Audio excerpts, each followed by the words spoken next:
Okay, ladies and gentlemen and ladies and gents, we're going to go ahead and start this off with a little bit of music in the background. I don't have my music selection, but I am on the internet, or you say the radio through streaming, and it seems to be holding up on me. So let's see if we can correct that on this particular phone, because I'm on a 3G connection, but this should be going a whole lot better than what it's going. It just started skipping just now, so I'm going to put it on pause for a moment. Oh, no, I put it on stop. Can't do stop because then that way when I start it again, it'll keep skipping and missing and hipping and hopping, and we can't have that. This is not a hip hop video. All right, this will be the first one that is actually video that is produced by me after being released from the belly of the beast. Now, many of you have heard so many things, and so I'm not going to clear up any records. There have been some people who've had nothing good to say about me, and there have been many people who've had only bad to say about me, and I don't care. I didn't care yesterday, I don't care tomorrow, and I dang sure ain't gonna care now. I don't. People can say whatever they want. They do so. Michael Jackson was correct. All publicity is good publicity, whether it be bad or good or bad. Doesn't matter because what they're doing is they're giving recognition to someone who never asked for their recognition. Um, One thing you knew about me then, you know about me now. I don't say anything without having proof as to what's going on, what I'm saying, and I can back it all up. Now, what I have in front of me is, or what I have in front of you, is a document that I am typing up for gentlemen who are incarcerated at this time. The idea is that these individuals have asked me for my help while in the jail facility. And over the next couple of videos, I would suspect it to be 15. Sorry, it is that much information. I'm only saying 15 on the low side, possibly 35 to 40 on the high side of explaining to you exactly what went on for the last 2 years. Now, most of you didn't know, but I knew that that was going to happen. You remember the videos where at the beginning it says, all right, I want you to search this area right here. I know they're here. Find them now. If you all remember that video, or not video, but intro to the video, where the child is going, Mommy, and the man is saying, would you shut that baby up? That's, like I said, all the voices were me. That was me letting you know at the very extra of that video that we're running out of time. What I was meaning is that I was running out of time because I had known of my being placed in a facility with blue doors, white walls, and that I was going to be in lockdown. I'll do a video specifically on that, and I'll actually play the audio from that particular evening where I was told that they were at my house and that they were looking for me. And it was asked, what was I going to do? And I simply said, I'm going home. And I was advised not to go home. And I said, no. I told the person that I told you that this was going to happen, and there is nothing I can do to stop it. I'm not going to go into detail now as to everything that led up to that. I will save that for another video. Now, what I want to let you know is I'm in sort of like a shed, garage type area, so there's going to be noise in the background. One guy, he's cutting grass, and a bunch of people are going to be coming in and out. I have no control over that right now as I'm awaiting to be brought back to the United States. There are several things that are going on. And so what I'm doing is I'm going to do the best I can to work within the realms of all of this. Okay, put you all on pause for a brief second, but what's going to be happening is I'm going to get into this video. As I started this out, I was letting you all know about the wonderful people who've had many horrible things to say about me, and I don't want to focus on them. I'm going to focus on all of you so that all of you can fully understand what's going on. Those of you who prayed, those of you who were worried, those of you who were concerned, those of you who wrote. And we're going to talk about the mail situation later as well. Again, it's too many things to happen to talk about it all on this video. There are some new things that were learned through experience and through research. And because these things were learned through experience and research, it is necessary for me to be able to put this out to all of you so that all of you will know what's really going on as experienced by this man.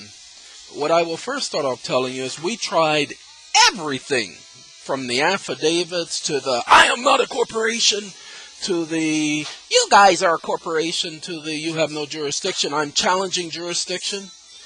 And you're going to find that it all boils down to some very small, significant points. Now, we were right about the fact that they are corporations. And they are. But, yeah, I think I can do this because it's necessary to let you all know what happened at the end. After they made sure that I wasn't going to represent myself or the corporation by giving me two idiots to stand up there and testify against me, meaning the so-called two attorneys. One of them happened to have been a law student at a jail, not a jail, sorry, distraction. One of them happened to be a college professor at San Juan University. He was possibly one of the biggest idiots I've had the opportunity of ever meeting. His name was Juan Hernandez, and he had like 18 other names that went with that. Like 17 different last names. I'm exaggerating, but that's how long the idiot's name was. And yeah, let me talk to you all about this idiot. He did reveal certain things to me. As I spoke about the affidavits, none of my affidavits were rebutted by a single person. Throughout the whole process, not one person rebutted a single affidavit. And you know what? When it's all said and done, they didn't have to rebut a single affidavit. They didn't have to respond to a single one of the affidavits that were placed on the record by me or anyone else who were trying to assist me. Why? Because the attorney made it quite clear. I didn't pick up on it at first, but it resonated with me from day one. He said that affidavits only work in civil proceedings. Well, aren't all crimes commercial? Sure, you've all read it. 27 CFR 7211. It says that all crimes of attempting to commit and or attempting to conspire. Any crime which says a person attempted to do anything is a commercial crime. So, if all crimes are commercial, that would make all crimes civil. And if all crimes are civil, then that would let us know that it's all civil proceedings. But no, that's not the case. It's not civil proceedings at all. And you're going to see that in a moment as this letter is not complete. It's just the beginning of what I was starting. So let me help you out. We're going to go through the letter, and then you'll see how everything came together. All right. Again, this is to the gentleman who I was helping in the facility. And I'm going to increase the size because I'm kicking back and I'm relaxing. Oh, I'm so sorry for those of you who are snowed in and having one nor'easter after another. I'm in a t-shirt and jeans and slippers, and it just had a rain shower that lasted for about 10 minutes, and that was the third one this morning. But the sun is out, and the trees look okay. They're all green. There was no snow on the ground, so... All right, sorry about that. Let's get to the letter. It says, gentlemen, and there is a word. This word right here ain't gonna work. But the problem is, I just got this keyboard. I just got this computer, and the keyboard does not work after doing a hard reset, after technical support advice. So I'll be taking this piece of junk back. It's a Hewlett-Packard, and I have nothing good to say about Hewlett-Packard. Hewlett Packard's customer service is stupid. It has been for the last 10 years, 15 years, especially the last 5 years that I've had Hewlett Packard anything. And so Hewlett Packard gets no advertisement from me. Acer seems to be okay. I haven't had a lot of dealings with them, but I like their warranty policy. And I like so far that their computers are just like everyone else's computers. There's nothing insignificant about it. Now, the music playing in the background is not my selection. I wish I could say that it was my selection, but it is not my selection. It is the streaming, easy listening music in the background, and I'm only playing it now because of my lack of having access to the internet, and the hard drive on the other computer, let's just say, run into some problems. So I'm going to let it play for now. Whether you can hear it or not hear it, it's not my concern. It's for me, remember? All right, so let's go ahead and go through the wordings of this letter and see as to why it was being said. It says, I just wanted each of you to know that I have not forgotten about any of you. That as of this moment, I am trying to put together an English-Spanish translation software so as to be able to speak to all of you, and as such should be done within a week. Now, this was done yesterday, and I should have such done by this weekend. I have found some pretty good software. I just need to be patient. It says the key to everything is the following. When the police read someone, it's supposed to be there, speech recognition again, Miranda warnings, they say something similar to the following. You have the right to remain silent. Do you understand? Anything you say may be used against you in court. Do you understand? Or anything you say can and will be used against you in a court of law. Number 3 says, you have the right to the presence of an attorney before and during any questioning. Do you understand? If you cannot afford an attorney, one will be appointed for you free of charge before any questioning if you want. Do you understand? Do you wish to waive these rights? Now, most of you have heard it said on television, you have the right to remain silent. Anything you say can and will be used against you in a court of law. You have the right to speak to an attorney and to have an attorney present during any questioning. If you cannot afford an attorney, one will be provided to you at no charge. If you should give up the right to remain silent, anything you say can and will be used against you in a court of law. Do you understand the rights that I just read to you? What I'm trying to say to all of you is that you are not you. Haven't you ever noticed that the judge they may call the name once or twice, and you'll stand up and you'll answer. And they will say, present is blah, blah, blah, blah, blah. But then from that point on, they refer to you as you. Now, let me explain how this came about, this understanding. Other people have said it, so I'm not the first to bring this up. But I'm going to explain to you how it came about.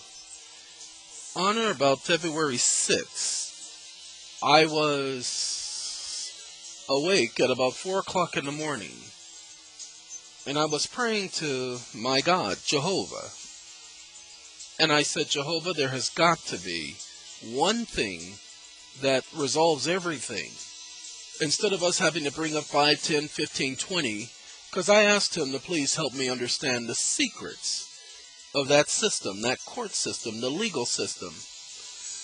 And the understanding that I literally said out loud, not really out loud, but I said audibly, you have the right to remain silent. Just that one sentence kept me up for the next 2 hours meditating and writing.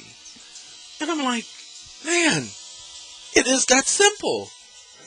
And look, ladies and gentlemen, so that you understand what's going on. The police officer, when he pulls a person over, he tells them what their rights are. No, he doesn't. He tells them what you's rights are.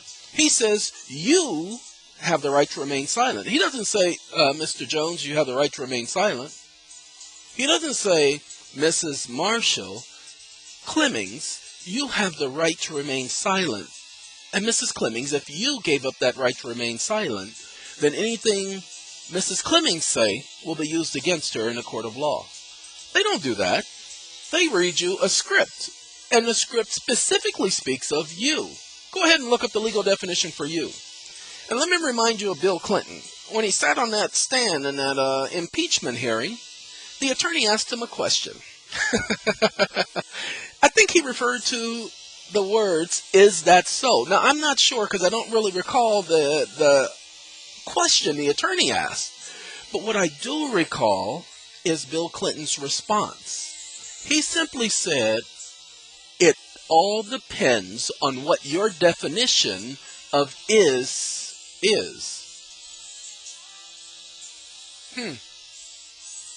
Is has a definition. A legal definition because it's a legal term. Did you not know that you is also a legal term? Yet not so readily defined in any law book. So when the police officer is speaking, he's speaking to you. He's not speaking to you. Do you understand what's being said here? Look at the script. Now just imagine a man speaking to an audience. And as he's speaking to that audience, his speech has been prepared for that audience. And so he speaks to that audience and he says, and you people have this and have that and know this and know that. And then the news media says that he was racist and that his presidential campaign would tank from that moment on.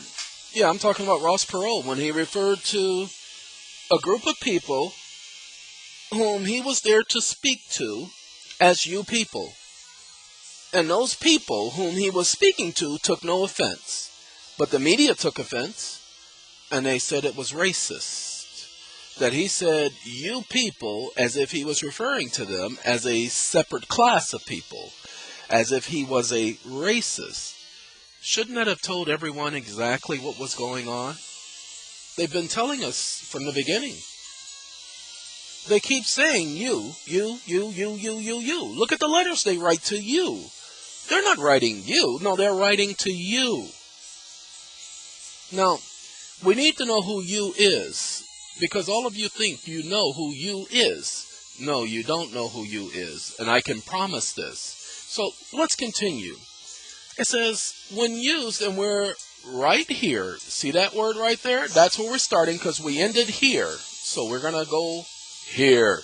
Okay? Simply put, when used by the courts or court officials, officers, agents, you is referring to a group, not an individual. You generally refers to enemies of the United States, of the governments, war rebels, insurrectionists. Now, where did I get that junk from? You've heard everybody say that, the Banking, Trading with the Enemies Act, October 6, 1917. That act made all of us rebels and insurrectionists and unlawful combatants. Well, technically it didn't. It only made you a war rebel, an insurrectionist. Now, you'll see why in just a moment. Now, that information is taken from the 14th Amendment of the United States Constitution. He said the 14th Amendment. That doesn't apply to us. I ain't nobody's 14th Amendment citizen. Yeah, I said that myself. I said I am not a 14th Amendment citizen. I am not a second-class citizen. And that wasn't the case. I'm sorry, somebody has just walked in and he noticed that I am speaking on a computer. I'm doing a video for the people out there who haven't been able to hear me for 2 years. See, but everything being, and don't any of you believe or think that I know a lot of Spanish, all right? Because I don't. Let's get back to the 14th Amendment. Everybody told you that you don't want to be a 14th Amendment, that the 14th Amendment is a second-class citizen. And yes, people have had some success with that argument. But let's just say somebody was trying to break into my house.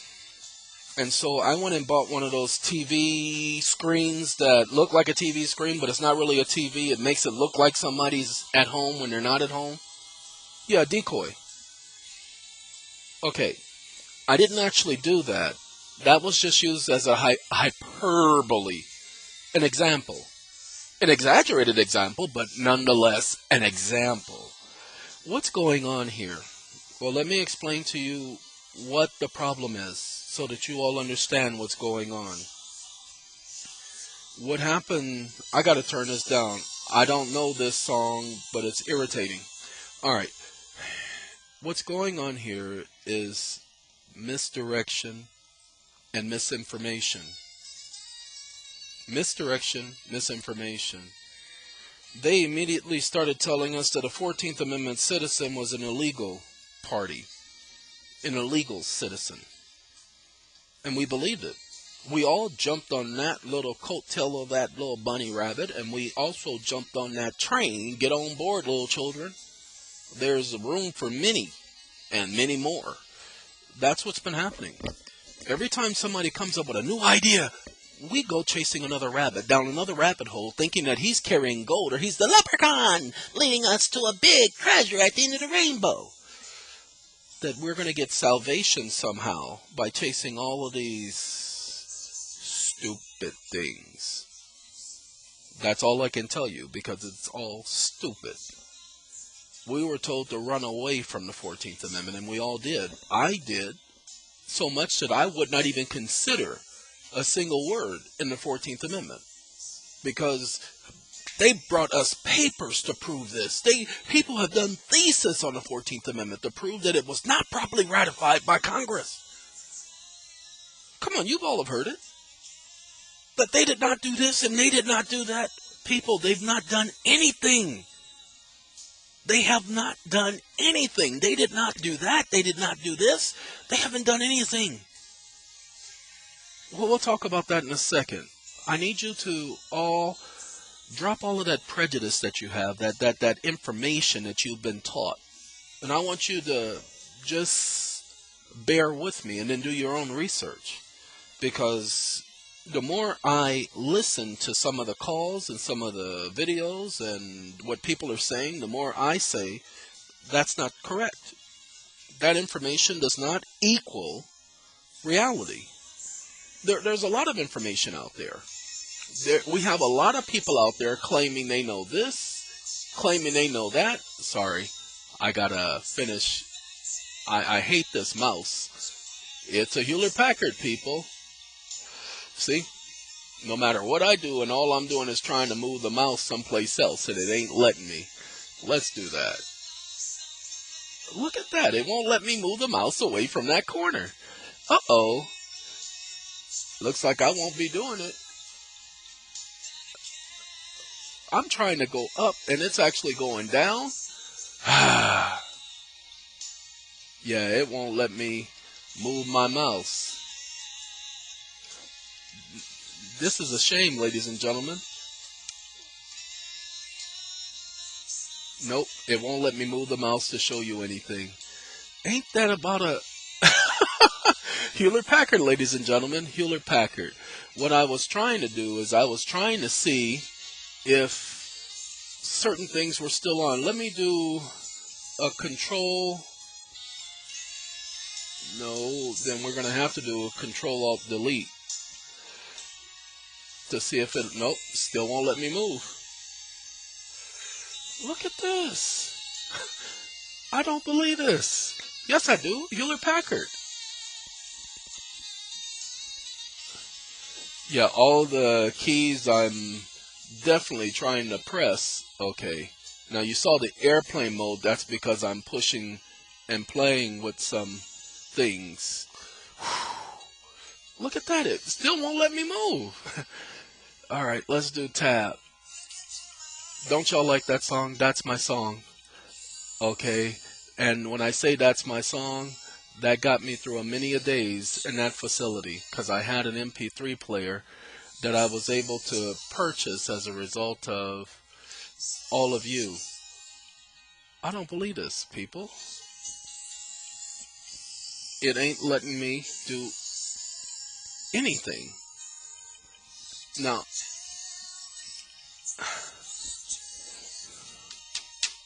nope, can't move. I can't get back to where I was. This is, ain't this, it won't let me do tabs or nothing. Again, Hewlett Packard. Now, I gotta figure out what I'm gonna do because I don't want to lose the information that I've talked about thus far and have to do this over again because then I really will hate Hewlett Packard for an eternity. And yes, that ain't a long time. Look at this. It won't let me move the mouse anywhere away from that corner. Okay. Do you see what I've had to go through? Alright. I gotta check this. Okay, to make sure it was still recording. I didn't want to be recording and not knowing what I was doing. Ladies and gentlemen, Hewlett Packard. And yes, I had to push a lot of buttons. That's all the clicking and stuff you all heard. Alright, let's keep the mouse away from that corner. And I'll just use I can't even use the down arrows, people. I use the down arrows and we'll go back through the same thing again, you see? I think that we're going to do the on-screen keyboard. And then I am getting rid of this piece of junk. And please, ladies and gentlemen, please. No, you can resolve that by moving this and pointing this and doing this and doing. I don't want to hear it. Go tell it to somebody who cares. Because right now, I'm the little kid with the. Those of you who are in California know what I'm talking about. The Southern Pacific Bell. Okay? The little kid who's sitting up there with dial-up. They did a commercial on, and he's waiting for a file to download, and the whole day goes by, and the next day starts up, and the kid just picks up the entire desktop computer and throws it through a window, on a second-story window. Yeah, that's where I'm at. And so I understand that commercial. All right, getting back to the 14th Amendment and where we stand, because that's where we are. Now notice, it tells us this. No, I can't even, ladies and gentlemen, I got to do this. So I'm just going to do the best I can with it. There are some things that you all need to know. So normally if I had the internet, we would go to the Federal Bureau of Prisons website at fbp.gov. But notice the information here. It says this information is taken from the 14th Amendment of the United States Constitution. And as all of you know, the court is military jurisdiction. I will prove this. One of the evidence is that we have it proved by their own website. The Federal Bureau of Prisons at .gov highlights that the Federal Bureau of Prisons Designation and Sentence Computation Center is located at the United States Armed Forces Reserve Complex at 346 Marine Force Drive, Grand Prairie, Texas, United States. Now, because every courtroom in a marathon in America has a U.S. flag with a gold trim or fringe surrounding it, it signifies military jurisdiction. That's taken from 34 Opinion of the United States Attorney General, Section 483, or 34 Op. Attorney General 483, 1925, for which the Attorney General at that time stated the following. Placing of the fringe on the national flag are matters of detail not controlled by statute, but are within the discretion of the President as Commander-in-Chief of the Army and Navy. Now, you can find this exact quote under 4 U.S.C. Is it 1 USC Section 4? It's either 4 USC Section 4, but I know it's under the United States Code Services, and it's either 1 or 4 Section 4. No, I think it's number 4 USC Section 1, and you go under the annotated section, and this will be one of the first things up there. And then right after they have this quote from the Attorney General saying that the President does it as Commander-in-Chief, and that's, you see the dashes, the 2 hyphens? Let me point it out so that you'll know what I'm talking about. This one and its twin, right here. Okay, that's not separation. That's making it a legal term. His position or capacity as Commander-in-Chief of the United States Army and Navy. Ladies and gentlemen, he doesn't do it in his presidential capacity. He does it in his military capacity. The gold fringe flag. Now, wait, so that all of you understand this, so that we don't go too far ahead of ourselves. We have the Federal Bureau of Prisons Designation and Sentence Computation Center is located on the United States Army Armed Forces Reserve Complex, Marine Force Drive, Grand Prairie. It's on a military base. Now, let me tell you, you see, without me even touching here, it went down. So we're going to leave this alone real quick. Get rid of that. It says, what most people don't know, if the United States Army, Navy, Air Force, and Marines, it's supposed to be is that the United States Army, Air Force, Marines cannot be on American soil, as it would violate the Constitution. This is why military bases are considered foreign jurisdiction, foreign sovereign territories, or sovereign nations. Go ahead. Go back and look at NCIS, or what is the one where the individual claims to be working for the U.S. military's investigation section or CIS section. Go back and look at how every time they go on a military base, they have to have permission. That the regular police are not permitted to be on a military base without permission. Why? Because it's a different jurisdiction. It's a different country. It's not U.S. territory. You see, the military is supposed to support and protect the people, the nation, from foreign invasions. That's what the military is there for. You don't believe me? Look at the Third Amendment. That's why no military officer can commandeer a person's home without their consent. Go back and look at the Third Amendment. Now, why the Third Amendment? Well, you'll see in a second. It goes on to say right here that the Constitution prohibits them from being on American soil, that they are to protect the people in the nation, and are never to engage the nation or the United States citizen. Now, we're going to hold on to that word citizen. United States citizen. I'm not a United States citizen. Okay, don't worry about it. This United States is not referring to the corporation. That's the big issue. But we're going to explain that later too, because I actually have the law here in front of me. The only problem is I can't show it to you now because I don't have a scanner to be able to show it to you. So what I'm going to do is I'm going to read it to you and tell you where it is located, so as to have you have an idea as to where you can go and track it down. You're going to have to do some research, people. I've always advised you to do your own research and homework. So let's do some research, okay?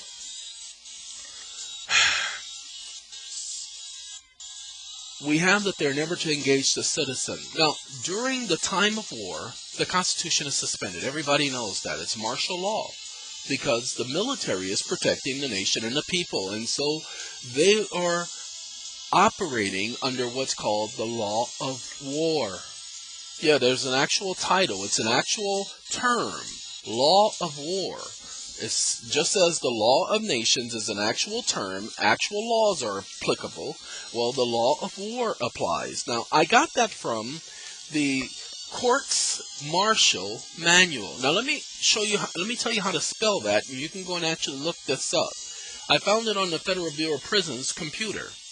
There's so much we need to talk about all these wonderful laws and these wonderful acts and there's a lot that we need to talk about. A lot of research was done. I wasn't just, as I continue to tell people, sitting there tubbling my fingers and going, oh, woe is me. Look at the walls. They're closing in on me.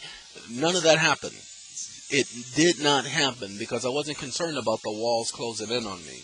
My concern was, as I stated on the record several times, to prevent others from going through this. People were going to jail because they said, I am not this and I'm not that, and because they filed certain paperwork.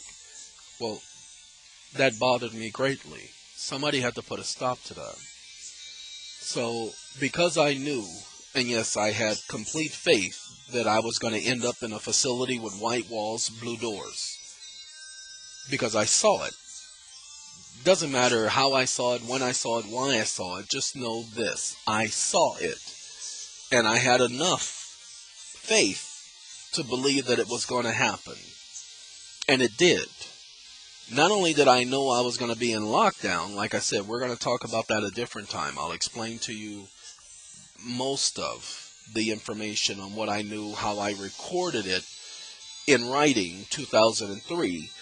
And knew about it since 2001, but 2003 I wrote it down. And then I took and I recorded it on audio for myself so that I would not forget, so that I will continue to be prepared for when that time came. You all will be able to talk to Ron. He will tell you how when he came to my place there was no furniture. Why? Because I got tired of losing everything, because something would happen and I would end up having to leave because of knowledge of certain things in advance. So it wouldn't hurt as much if what they took was nothing. We'll talk about that a different time, but let me go back and see if I can help you all understand what's going on. In a time of war, and we're right here. In a time of war, a citizen has only one right, and that is, there is an exception to the rule. If you don't believe me, look at the Fifth Amendment. It says that a person shall not be held to answer for any crime except by grand jury indictment and or information. But then it will say, except, and then it will speak of time of war. Excuse me? Except in a time of war, there's an exception to the rule, people. The suspension of the Constitution, which means you don't have the right to have an indictment presented against you. People, the indictment, you know, is not an enforceable document. It's only a bill. If you don't believe me, look up the legal definition for indictment. It's even stamped and endorsed a true bill. Right there on the Federal Bureau of Prisons computer, it literally says that it's a bill.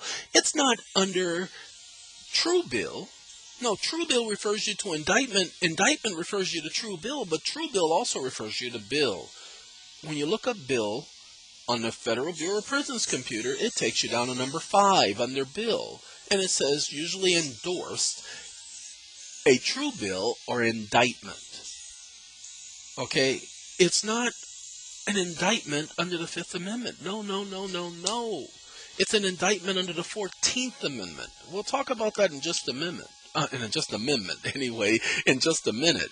Now, back to this. A citizen has only one right during a time of war. The exception to the rule. The suspension of the Constitution. The right not to be forced or compelled to be a witness against oneself. Now, I'll prove this to you. There was a young man in the facility. His name was Mr. Hill. He's still there. He went through the trial, and he had a lot of the paperwork, the research that I had, because I'd been sent from one pod to the next. They kept trying to disrupt me helping the people there. Again, we have a lot to talk about, even the threats of being held in criminal contempt if I continue to help them. 5 people went home. 1 person on bail. Well, actually 2 persons on bail. One of them was being held as a material witness, and he was from a different nation. He was from Haiti. But because they believed he may or may not have had information regarding such and such a crime, they were holding him in prison.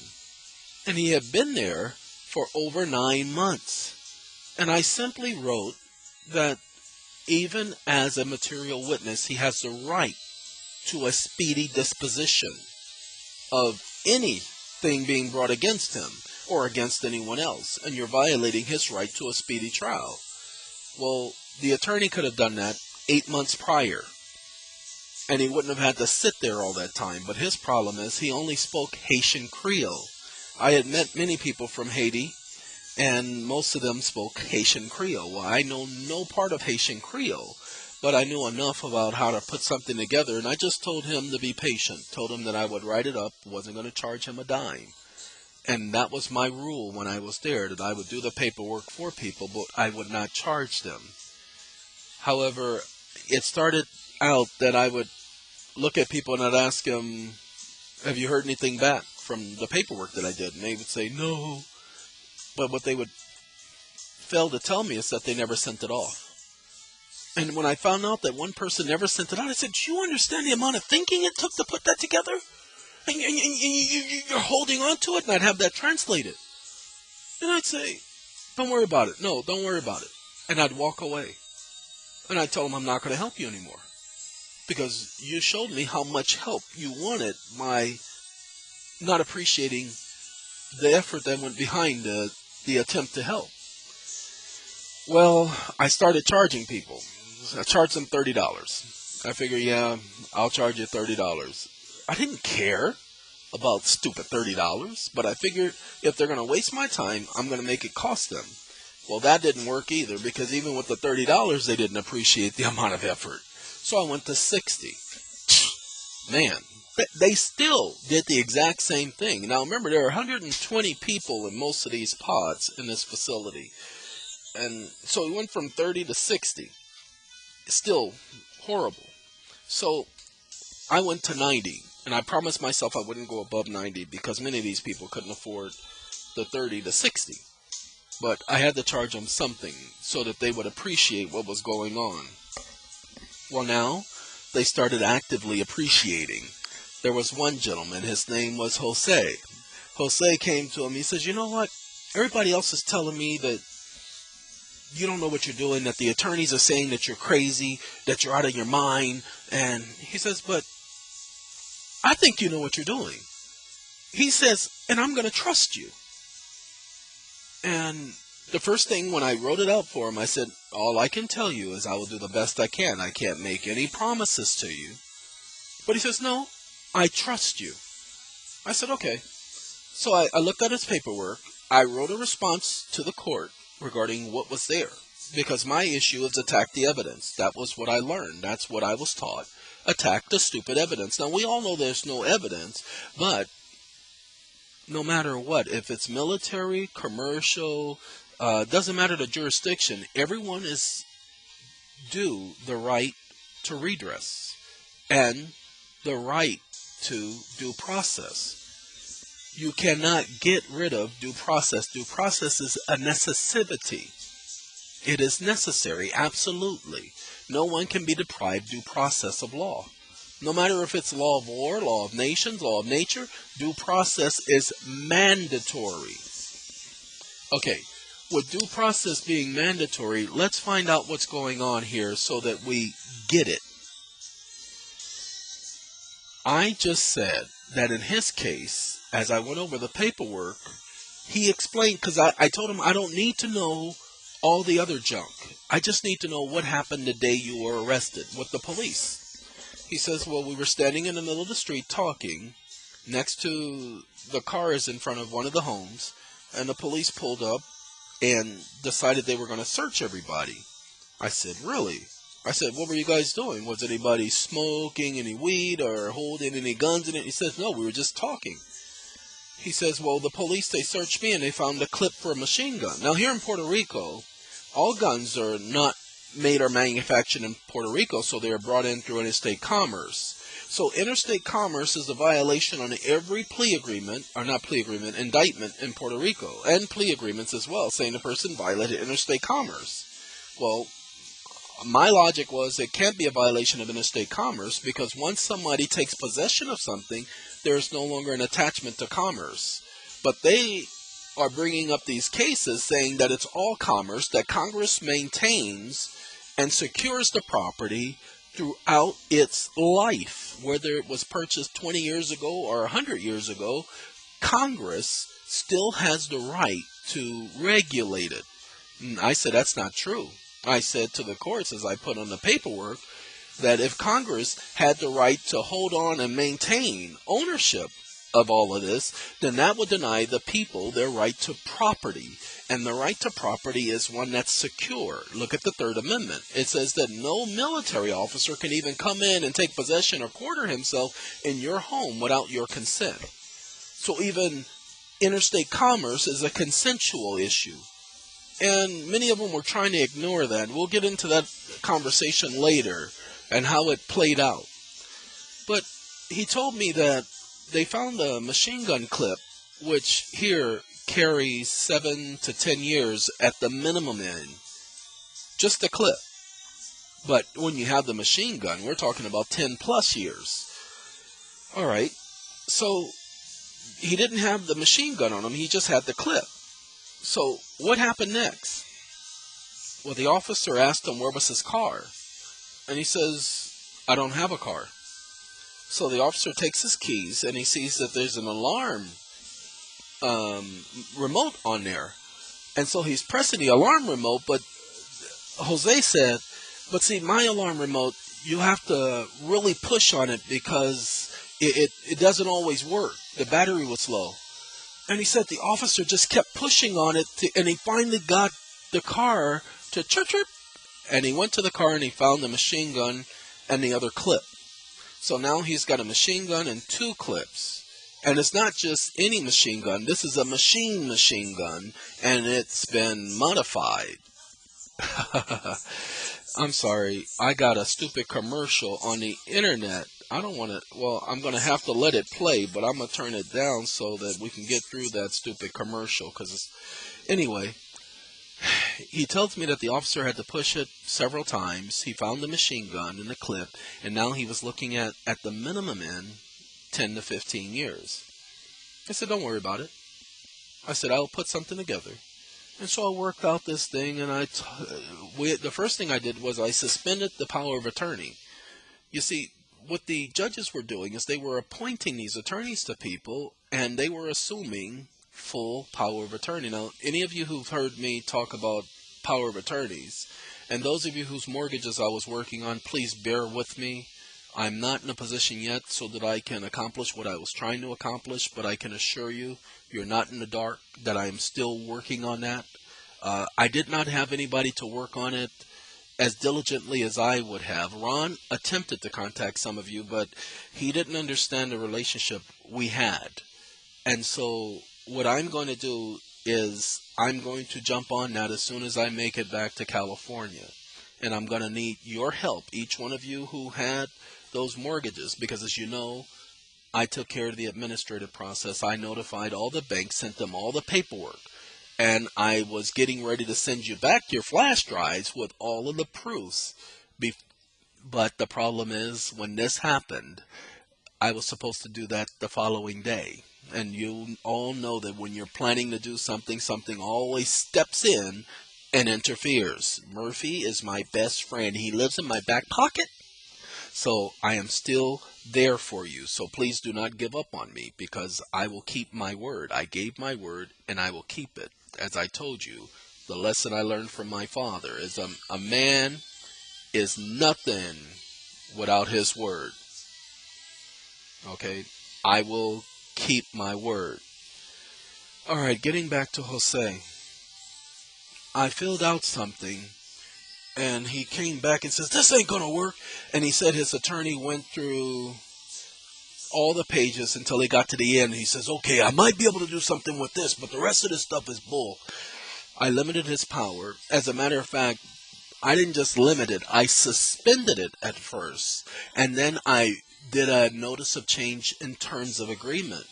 And I made the attorney's powers limited. I said that he could not, the attorney, represent the client and the court at the same time. It was a conflict of interest. And I knew what I was doing when I wrote that. And his attorney says, you know what? He may be crazy, but he knows exactly what he's doing. That's what the attorney came back. After he said at first I was crazy, then he says he may be crazy, but he knows exactly what he was doing. Then he came back after that, because I wrote something on a piece of paper. I said, give this to him. It wasn't a motion. It was just an argument for him to use. I said, give this to him, and I promise you, if he understands anything, he can get this to work. What I suggested on the paper, that every time the officer hit the remote, it constituted a search.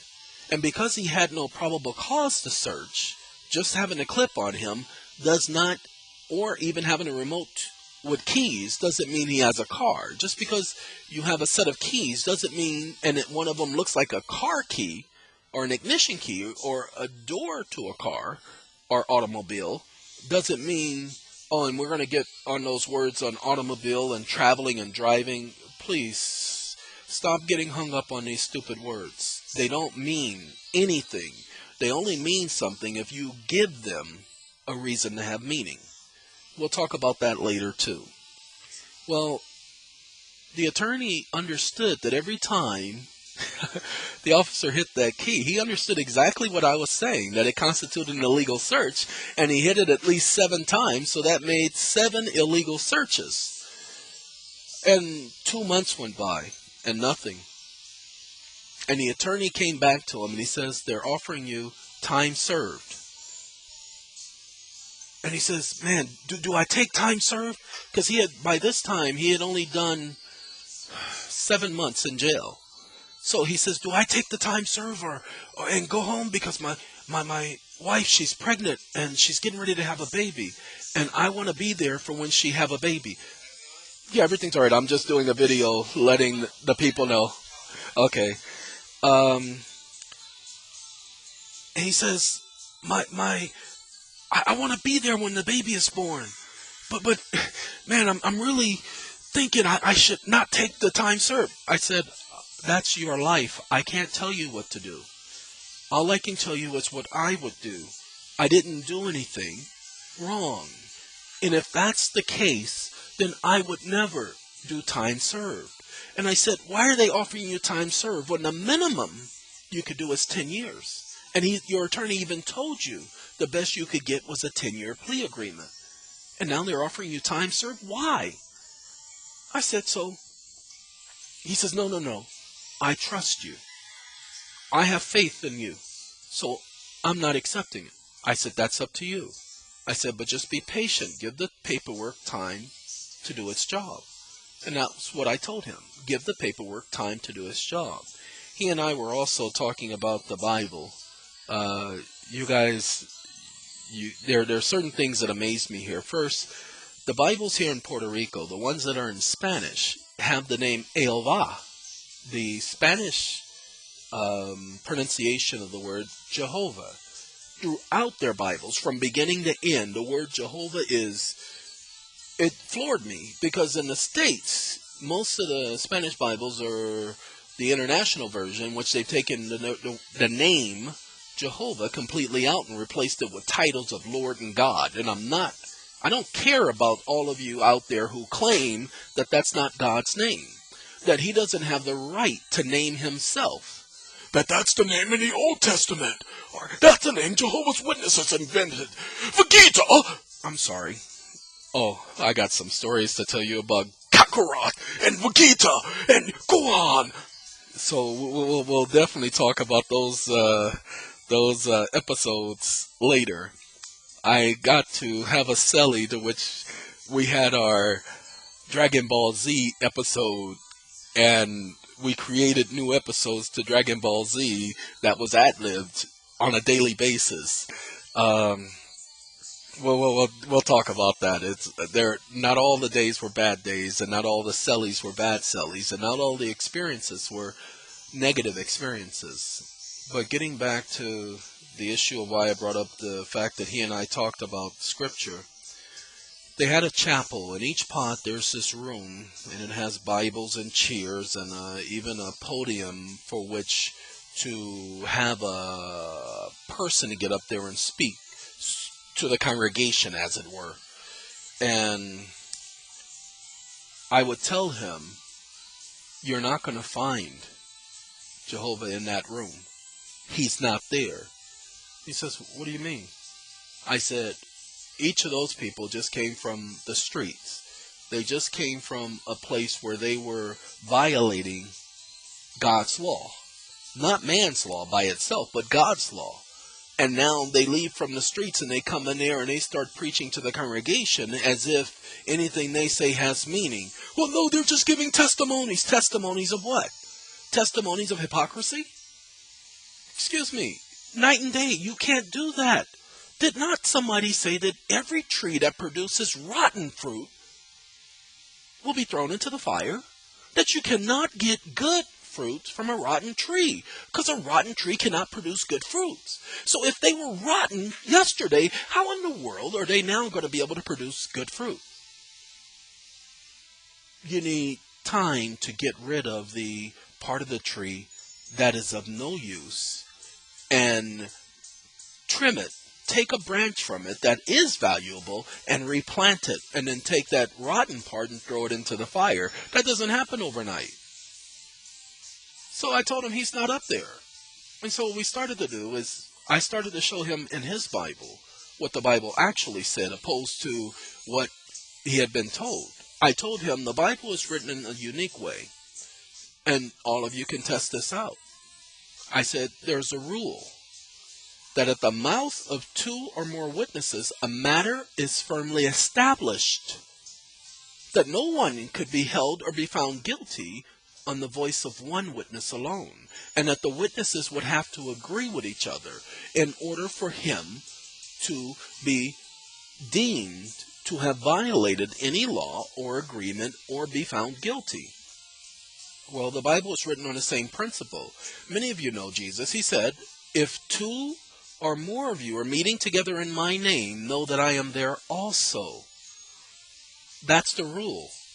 Well, that's why most Bibles have references, so that you can look up the references and see where the scripture is also mentioned, or something very similar to that is mentioned. That's why you'll find Matthew, Mark, Luke, John.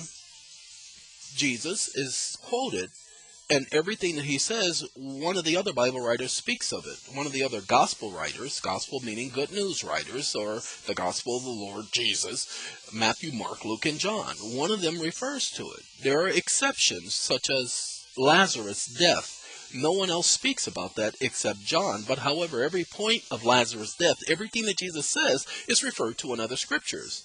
For instance, I am the resurrection and the life. You go to John the 5th chapter, verse 25 through 29, and you'll see that that's where he is actually quoting from himself for.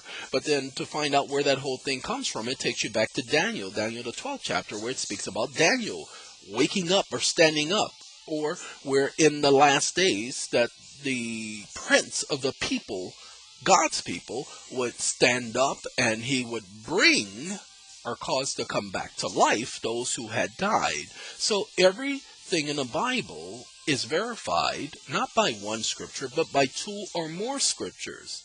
And so I was able to show him that. And he was able to see for himself what the Bible actually said, as opposed to what was being taught. And this is not a biblical conversation. As a matter of fact, I told you that these videos in the Bible don't go hand in hand. And I keep it separate. Okay, now I am going to dabble into some of it only because it correlates to some of the things that took place. All right, just the way it is. And those of you who don't like it, I've already told you about what you can kiss. My anus? No, you don't have to kiss K-I-S-S, my anus. I already told everybody about the KMA cards I'm about to produce. The KMA Kiss My Anus cards?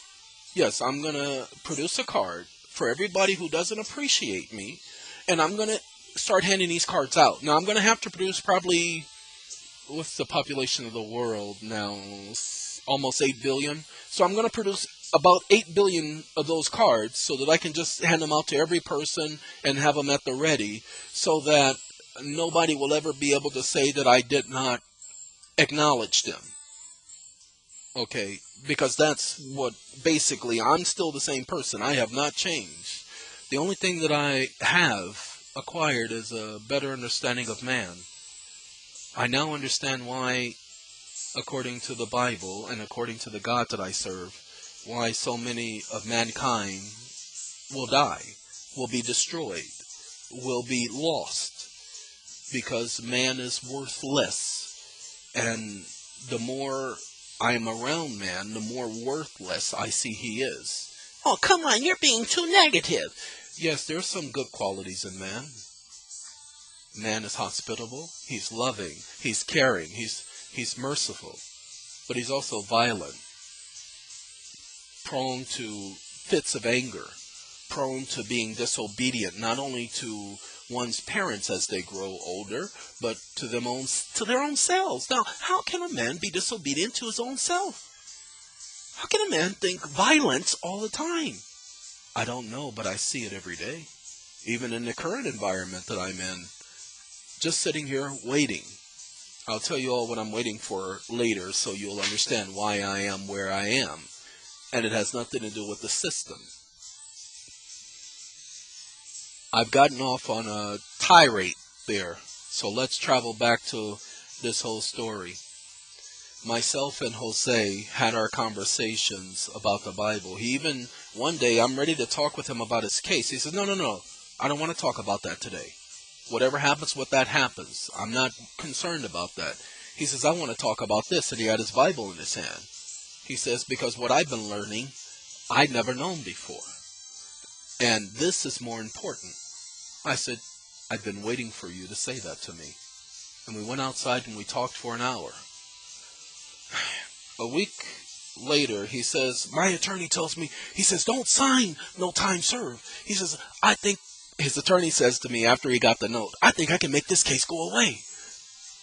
And I said, okay, so just be patient. He says, man, I am patient. Man, this is going to work out. I'm positive of that. He says, and plus, I've been asking God to help. I said, okay, well then, have faith. And he tells me one day, a week later, my attorney's coming tonight. He says he wants to talk to me. I said, okay, when you guys finish talking, come back and let me know what he says. So it was about 7 o'clock in the evening. He went to go speak with the attorney. And by that time, I'm already locked down in my cell, but his part of the tier is out. And so he comes up to my cell and he knocks on my door and he has a big Kool-Aid smile on his face and he has a piece of paper in his hand. And I said, put my hand up my mouth saying, shh, don't say a word. I said, and I gestured as to have him send the paper through the door. And I read the paper and it simply said the prosecution is not going to prosecute, that they were moving the court to dismiss the case against him. And I said, see, that's what I told you. He had faith, he was patient, and it all worked out.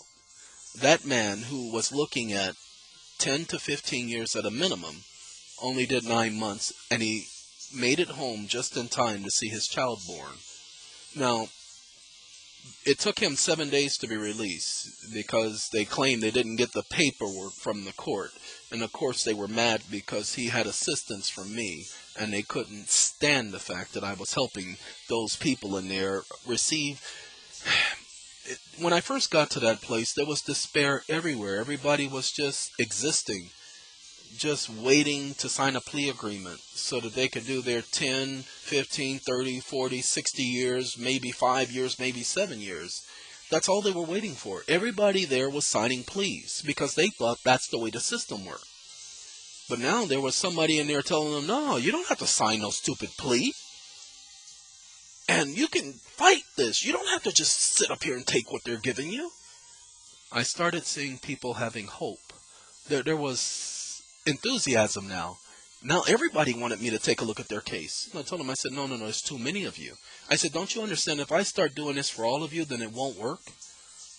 I said, I have to be selective as to who I help because that's the only way it's going to work. But they begged me.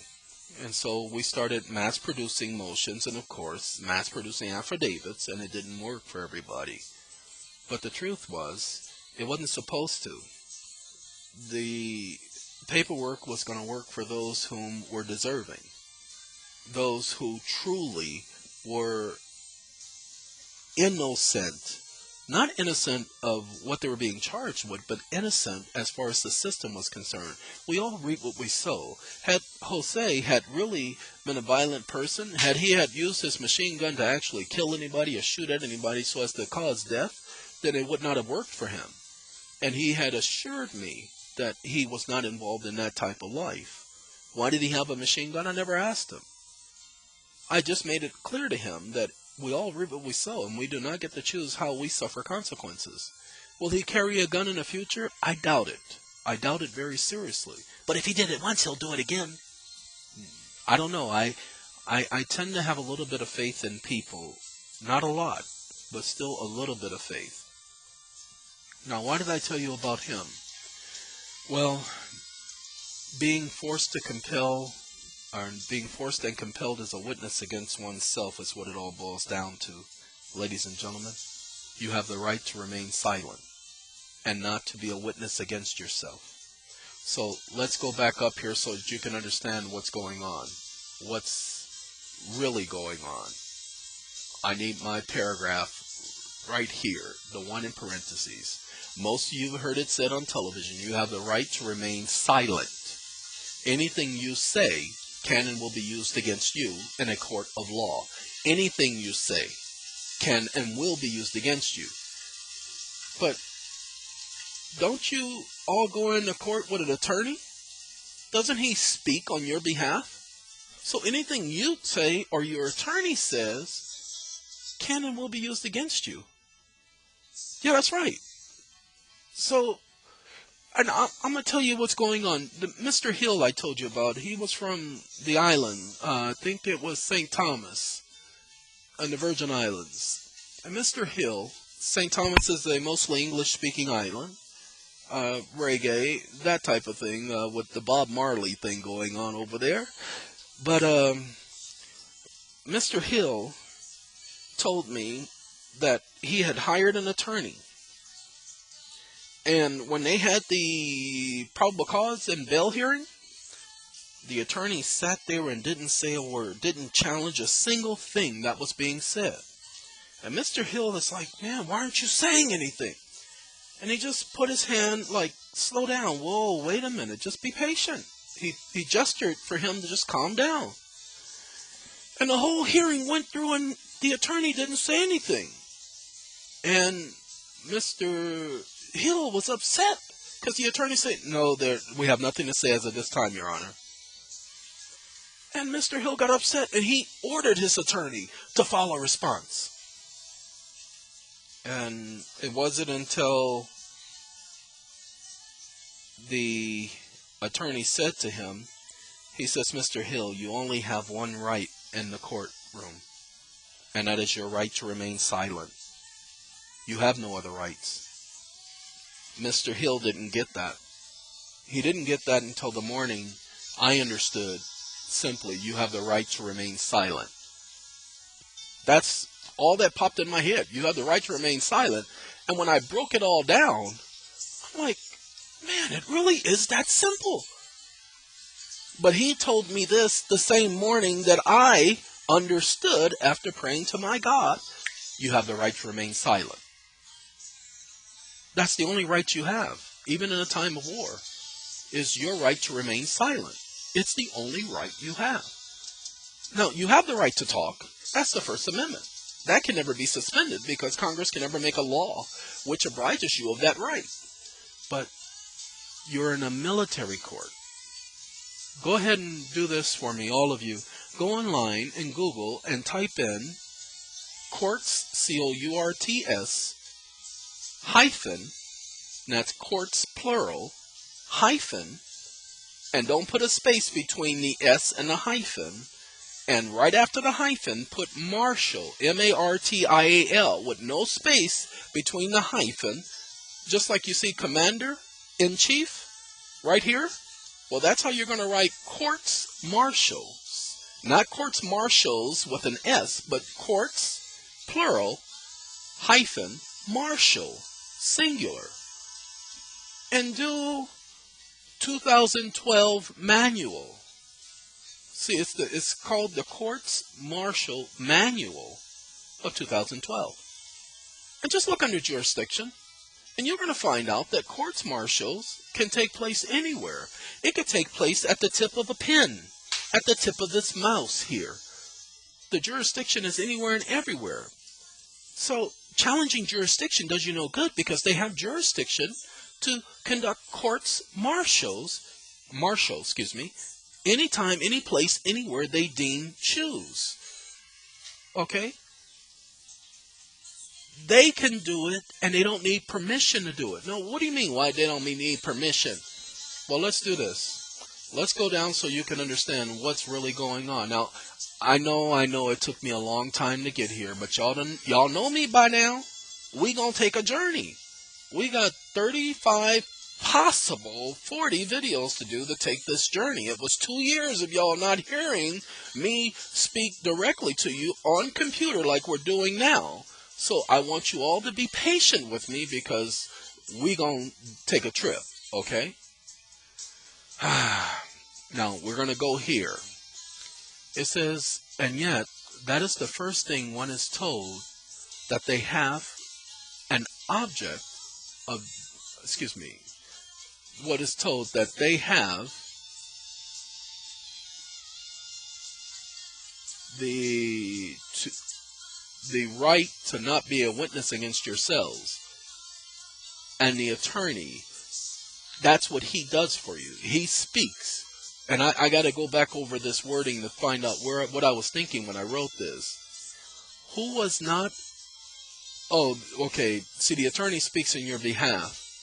And so he literally is forcing you to be a witness against yourself, because everything he says on behalf of you. And now you are now testifying against yourself. Even if you say, I object, Your Honor, you are testifying against yourself. Do you understand the rights that I just read to you? You have just agreed to stand as surety, to stand as part of the group known as you. We're going to find out why they are war rebels and so forth, but let's continue. Now, the attorney, it says, who was not a constitutional counsel of choice. You got to understand, your attorney is not your counsel. He is not supposed to be your counsel. He's an attorney. There's a different, look at the Constitution. There's nothing in the Constitution about you having a right to an attorney. It's only you who has a right to an attorney. In the Constitution, a United States of America citizen or the United States citizen does not have the right to an attorney. He has the right to counsel, to consult with someone. Okay, not an attorney, but like the officer of the police department, whether federal or state, they act as witnesses against you. Each of the officers of the court. Okay, here's what you need to understand, so that you all get it. This is what I experienced. I experienced an attorney standing right next to me who made it seem like he was on my side. Man, this man had been an attorney for 30 years. And he was old. And so in the Bible it says we're supposed to respect gray-headedness. So I had a lot of respect for this man. I said, I respect you. And he came across and I thought he was on my side. And we're going to talk about the whole trial, the whole case, everything, very soon. But the man stood right next to me twice and lied. Just like the other one stood right next to me and lied. Whew. Man, if I didn't experience it, I wouldn't be able to explain it to you. They testified against me, both attorneys. They're officers of the court. And they're not licensed to practice law. They're only admitted to the bar of the American Bar Association. No, they're not admitted to the bar of the American Bar Association. That's secondary. That's junk, doesn't even care. It doesn't matter. That they only get part of the admitted to the bar of the United States American Association of Bar Association. They only get admitted to that so they can practice in other states. But the admittance, look under the local rules for each court. Each court has a section called local rules. Those rules are for how they do things in that court. And so what they do is their local rules show how they do the attorney. This is my song, y'all. This is Stevie. Y'all know Stevie. Oh, it's Little Stevie! Anyway, they're admitted to the bar of the court. And by being admitted to the bar of the court, they're not licensed to practice law. They're only admitted to the bar of the court. They're not practicing law. Remember, well, technically they are practicing law, but they're not licensed to practice law. There is no license for them to practice law. They just receive a bar number from the court. Why? Who's the court? Man, wait till I show you National Leasing versus B.A. Williams II. It is a Pennsylvania case through the Third Circuit. It was a case handled in 1979, I believe. Just go ahead and National Leasing versus B.A. Williams. And just type in a word search, power of a court. And notice exactly what the attorney did for B.A. Williams.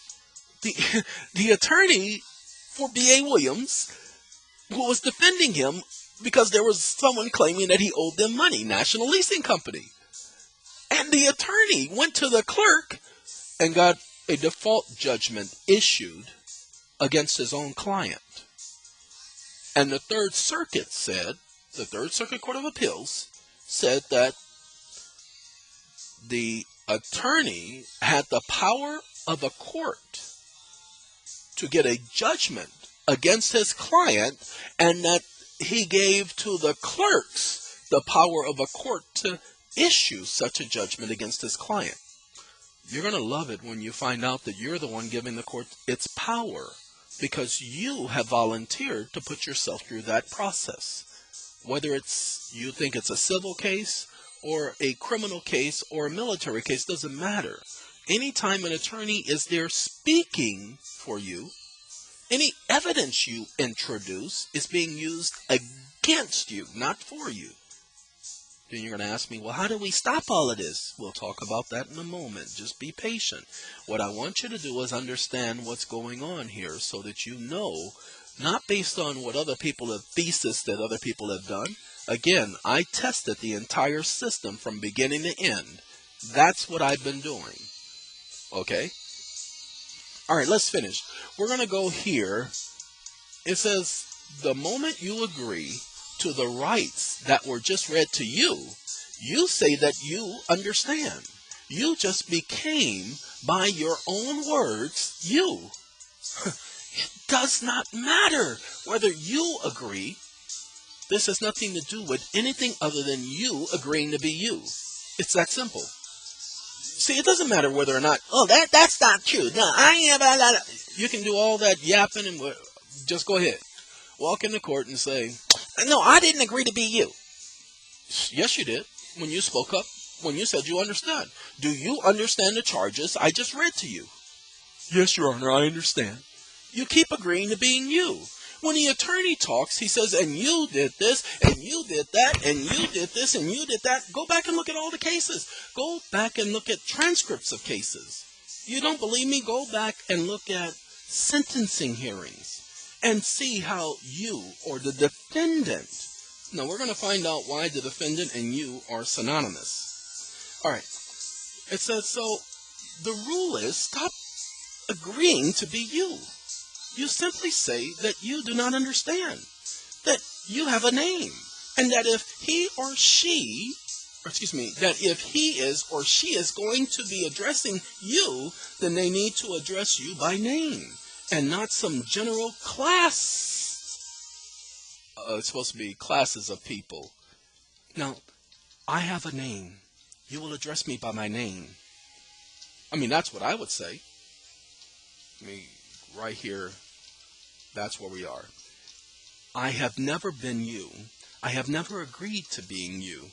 I believe that you appear to be talking to you, which means that you may be under the influence of an illegal controlled substance, rendering you incapacitated or incompetent at the very least. Now, see, that's what I would say. However, what one needs to say is simply, no, I do not consent. I do not understand. Are you talking to me or are you speaking to someone else? Either way, you will never understand. You will never consent to being you. Then it's only the beginning, as I spoke earlier, of the military connection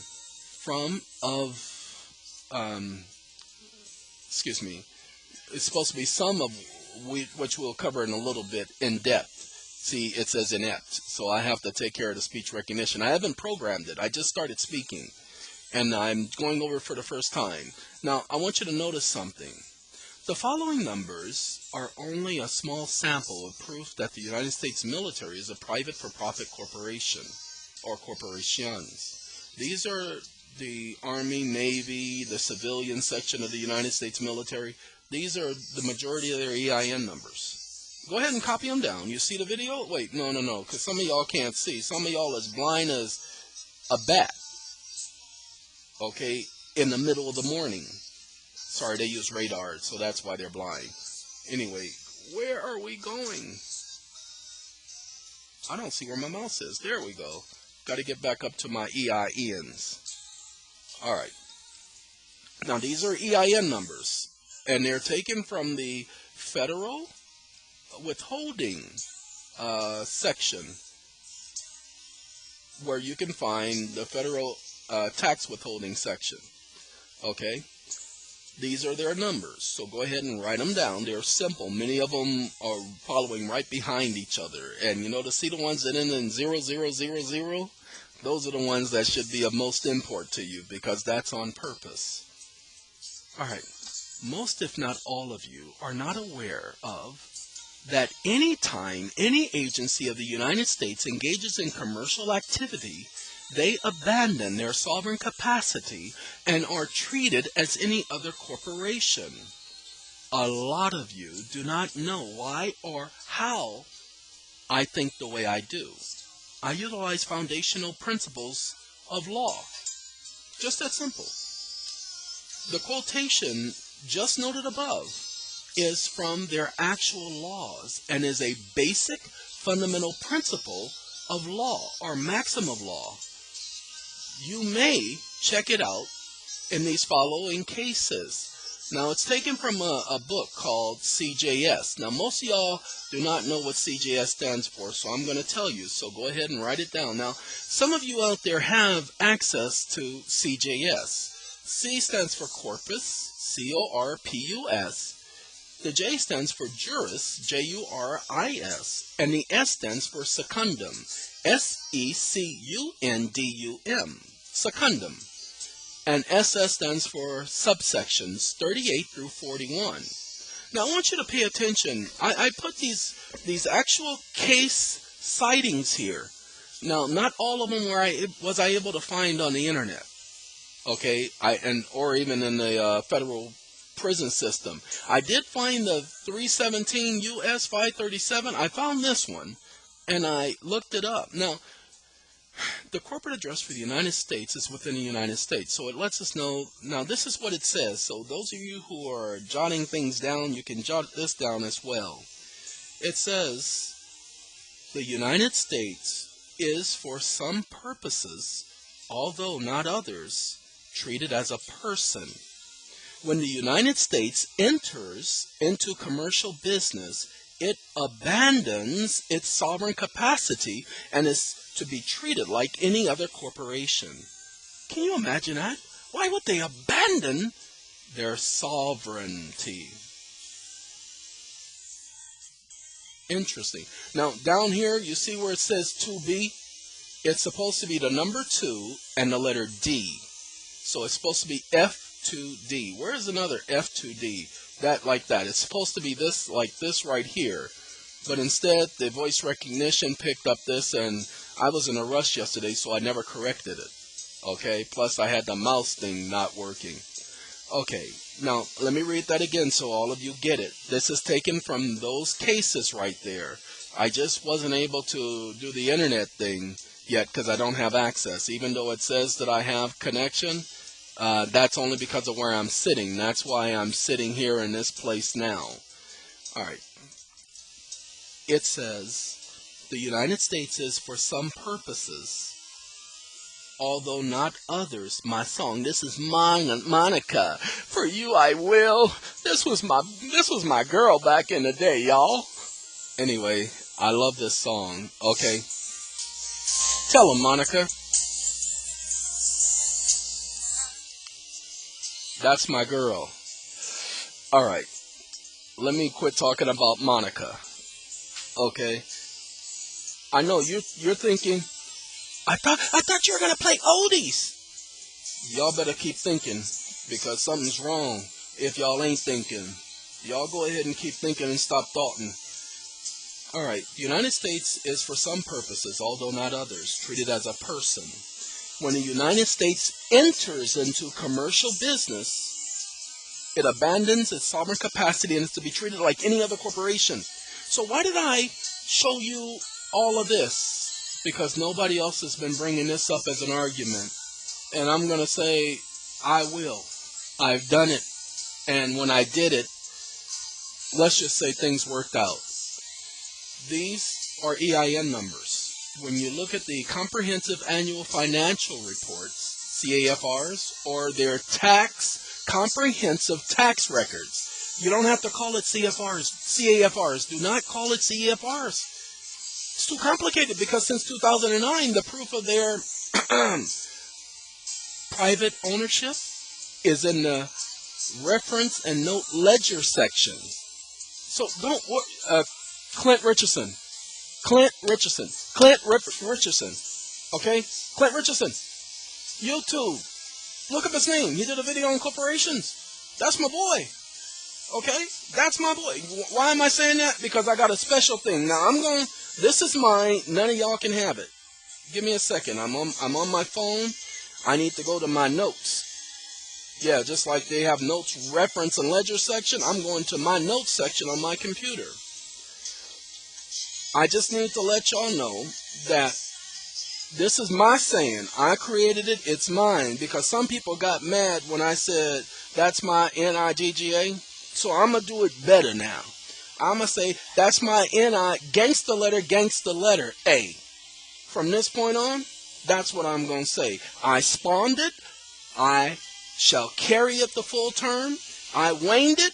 I raised it. And release it to the world as my creation. Alright, that's my N-I, gangster letter A. And don't y'all come up with your own sayings and tell it to me and email it to me because I don't care. I gave out my number the last time. Ladies and gentlemen, I'm going to need to recoup for the next couple of months. And giving out my number this time is not going to be something I readily do. Don't take it as an assault or an affront. Take it as a lot of damage was done during these past 2 years and 3 months. And I'm needing to recover from that. Okay? People say, well, why don't you just write yourself a money order and just take yourself on a vacation? And everybody just, because I helped everybody understand that the A for V was just writing out a bill of exchange, and a bill of exchange was just writing out a money order under the Unicitral. No matter how many videos I did, people just couldn't understand that you can't just go out there and start buying stuff with it. It's not designed that way. Even though I kept saying it, everybody kept trying to go out there and buying up mansions. Man, one guy wrote me, I paid off my automobile, my last automobile with one of the money orders. Now I need to know how I can do it to go buy a car, a new one. He just explained that he paid it off. Sorry, got a cough. He explained that he paid it off with one of the money orders. So he says it worked the way it was supposed to work. But now what he wants to do, he wants to know how to use it to go buy something. And I didn't write him back. I'm not going to. He can, if he listens to the video, he'll get it. I am not going to help him. Because he doesn't want help. He wants a way in and around things. He wants strategy and scheming. And I don't have time for that. That's not what this is all about. Alright, let me get back to what we're talking about. the military has each of these numbers. Fidelity.com. Go ahead and put each of these numbers in. Copy every single page for that. If it says dividends, trading, what is the thing where it says portfolio or prognosis and all of that stuff, whatever it says, whatever pages it lets you go to under each of these, you either get yourself a video software. Now, that's what this is. Now, I'm going to tell you, this was free, okay? And it was called Screen Recorder, but I want to do, let me pull it up. I want to do who the manufacturer is. And while I'm recording, it's not letting me do it, okay? So all I can tell you right now, yes, no, I got it. Sorry, it's right here. Let's see. Open file location, properties. Yeah, let's see if properties will tell me. Details. It's called Screen Recorder, and it just says link. Dagnabbit. People, I'm trying to get you the name of the actual place that does this, so give me a second. I think I might be able to pull it up here. Now, this video will probably be another 30 minutes at the most, but for right now,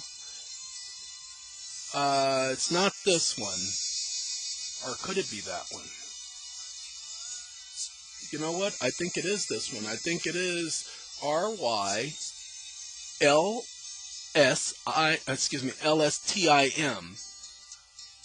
And it says Sketchman Studios is the company, but it's Screen Recorder Setup. And I downloaded that on my phone. I sent it to the computer, and all I can tell you is that it works. It's simple. It is not difficult to use, and it records audio from the computer. And as you see right here, it is simple. You hit record, and it records, and it saves it to whatever folder you want, and it even lets you name it first. So it's a very simple program, and I have actually gone back and watched and see that it covers the whole screen, and the audio is perfect. So thus, it's going to be the screen recording software that I use from now on. And because it was free, let me let you all know that most sites have a donation button. I suggest that if you're going to download and if it benefits you, because I will be donating to these people, I have to be a man of my word. They produce a free software that takes care of my needs, and I'm using it to help you, so why not donate to this company so that they can continue to produce such like quality and such like software for people. All right, let's get back to our script, if you all don't mind. Okay. What's happening is when you go to Fidelity.com, that's your, her name was Ellen Coleman, very good friend of mine. I haven't seen Ellen in a lot of years. She used to be my neighbor, and then I moved, they moved, and Ellen was all right. She was straight and to the point. And we would talk, and Ellen kept it real. Okay, this wasn't one of those when keeping it real goes wrong, Dave Chappelle type things. This was, Ellen says, you got to keep hitting them until you hit the white meat. Okay, ladies and gentlemen, that's what I'm doing. I want to keep hitting this stupid system until I hit white meat. Why? Because I told them to leave me alone. I said, if you people leave me alone, I will leave you alone. I'll walk completely away from all of this. I'll stop trying to figure out the secrets of your system. I will quit asking my God to let me know the secrets of your system. Now, let me show you what happened. His name was Amaru Santiago. Ricardo Amaru Santiago. And he was one of those who wasn't afraid to put in paperwork. As a matter of fact, I will be doing the best I can to help him very shortly. Why? Amaru Santiago told me that his attorney came to him after she read one of the papers that he gave her to look at. How does he know the secrets of the court? He had it translated, and she was actually asking, how do I know the secrets of the court? Then I got attorneys saying, He's crazy. I even told one guy, I said, here, take this, show this to your attorney. He had just come into the pod, just got arrested. I said, take this and show it to your attorney. I said, now, if your attorney doesn't do the following things, then I don't know what I'm doing. I said, he's going to read it, and he's going to read it, and he's going to shake his head like, nope, nope, garbage. It's going to be the expression. And then I said, he's going to get towards the end, and he's going to sit back, and I say, and then you're to tell him these words. You're to tell him, you know what you need to do to get rid of this case. Just do it. And I said, you're to tell him, and I don't want a plea agreement. I want this matter done. I said, your attorney is going to look at you. He's going to close the papers. He's going to close the folder that he's going to open up in front of you. And he's going to sit back, and he's going to look at you and give you his attention. Ladies and gentlemen, when that young man came back to that pod, after speaking with that attorney, he says, man, how did you know? Everything you said, he did exactly what you said. I said, I know.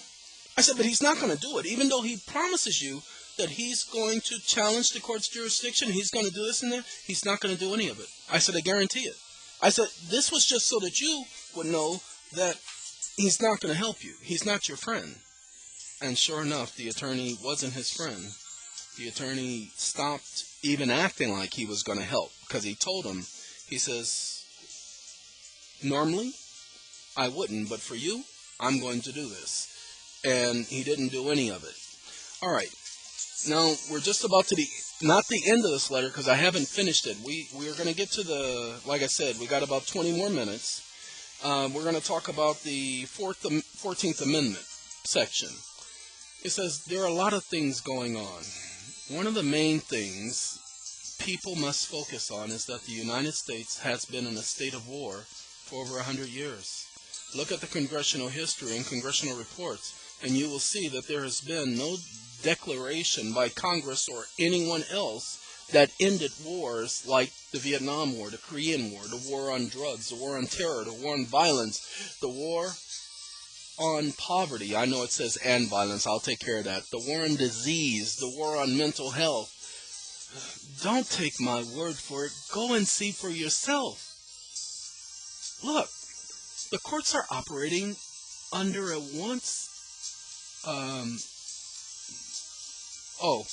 the courts are operating under something known as the Debt Collection Procedures Act. It can be found in Title 28 of the U.S. Code Services. Now, many of you don't know, Title 28 is the judiciary section of the United States Code. So it's been codified. Section 3001 to 3019. Most of you have heard of United States means a federal corporation, 28, Section 3002 at 15. Go back and look at that again. United States, USC, Section 3002. And don't go to 15. Go to 2, 3, 4, 5, and 6. And notice how the court is a debt collection agency. Because that's the Debt Collections Procedures section of the Judiciary Code. You see, they created that to go in conjunction with the 14th Amendment of the United States Constitution. But you said the Constitution was suspended, right? That is correct. The Constitution is suspended during the time of war. However, the 14th Amendment does not need the time of war in order for it to be acted upon. Now, let's find out what the 14th Amendment actually says. What I will do is I will break down the 14th Amendment so that you can see it a little bit more clearly. Now, I know that Thomas Clark Nelson, give him a lot of credit because he did a lot of research pointing out the courts, our corporation, the United States the corporation, that the corporation was founded in whatever year, and he talked about the 14th Amendment. But let me clarify something for you. He says none of his affidavits have ever been thrown out of court, nor have they ever been rebutted. Ladies and gentlemen, my affidavits have never been rebutted in any courtroom. None of them have ever, let me use the word successfully, been rebutted. They've been ignored, but never rebutted, because I only ask questions I know they can't prove. So let's go over the 14th Amendment, shall we? We're only going to go over two parts because only two parts of the 14th Amendment are even of any importance to us. It is Section 1 and Section 4. This is from Section 1, and this is an exact quote. Come. Okay, ladies and gentlemen, I'm going to have to put this on pause. They do lunch here, and so you all will have to give me a moment because it's a all participation event. So I'm going to pause you, and then I'm going to get back to you. All right. All right, ladies and gentlemen, if you look at the clock on the computer, you'll see that I've been away for a minute. It's 12:39. We are 4 hours ahead of Los Angeles. 3 hours ahead of New Mexico, Arizona, the Central Time, Mountain Time. New York, we are 1 hour ahead, and Louisiana, 2 hours ahead. That just gives you an idea of how out of sync things are. Now, we were talking about the wars, how that the United States has been in a continual state of war for over 100 years. And we talked about the courts being a debt collection agency. I told you to go ahead and look at Title 28, Section 3001 through 3019, or 3001, 3019. It says they created that to go in conjunction with the 14th Amendment of the United States Constitution. And again, we talked about the Constitution being suspended, but let's speak on what I will do so as to break down the 14th Amendment is so that you can see it a little bit more clearly. Section 1 of the 14th Amendment says, all persons born or naturalized in the United States are citizens of the United States and that of the state wherein they reside. Dual citizenship. Yes, dual citizenship is what they actually tell you you have. It says no state may make or enforce any law which shall abridge the privileges and or immunities of citizens of the United States. Wait. Citizens of the United States are immune? Well, what immunities is we hear about government having immunity, sovereign immunity. Well, what's the citizen immunities? Never thought about that, have you? What's the number one immunity that a citizen have during the time of war? Does anybody know? Oh, I know. No, you don't. That's wrong. That's the wrong answer. It has nothing to do anywhere near the truth. Ladies and gentlemen, here's what you need to know. During war, the military may not engage the citizens. They're to protect the citizens. Wait a minute. But I thought United States citizens, that's who they're claiming a person is when they bring them into court. The indictment says that they are citizens of the United States and subject to the jurisdiction thereof. Yeah, it just says that, but the indictment is not a legal and binding document. Because, well, you'll see in just a moment. Let's just continue with it. It says, nor shall any person be deprived, or nor shall any state deprive any person of life, liberty, property without due process of law, nor deny any person within its jurisdiction the equal protection of laws. Now it says any person, that would include natural person. It would include, you're going to have to do some research on corpus juris secundum, look under United States. That section right there. Just go online and type in corpus juris secundum. The thing about the corporation, engaging in commercial business. Okay? So you'll see that it specifically states that the corporation cannot be sued and the corporation does not have the rights of a citizen. They're not treated as citizens, even though the Supreme Court has made a so-called ruling not binding. Well, we'll talk about that in a minute. We'll talk about what's really going on in all these courts and how none of it is what you think. Now, let's take Section 4, because that's important. Section 4 says the validity, the validity of, there we go, that's what I'm looking for. The validity of the public debt of the United States.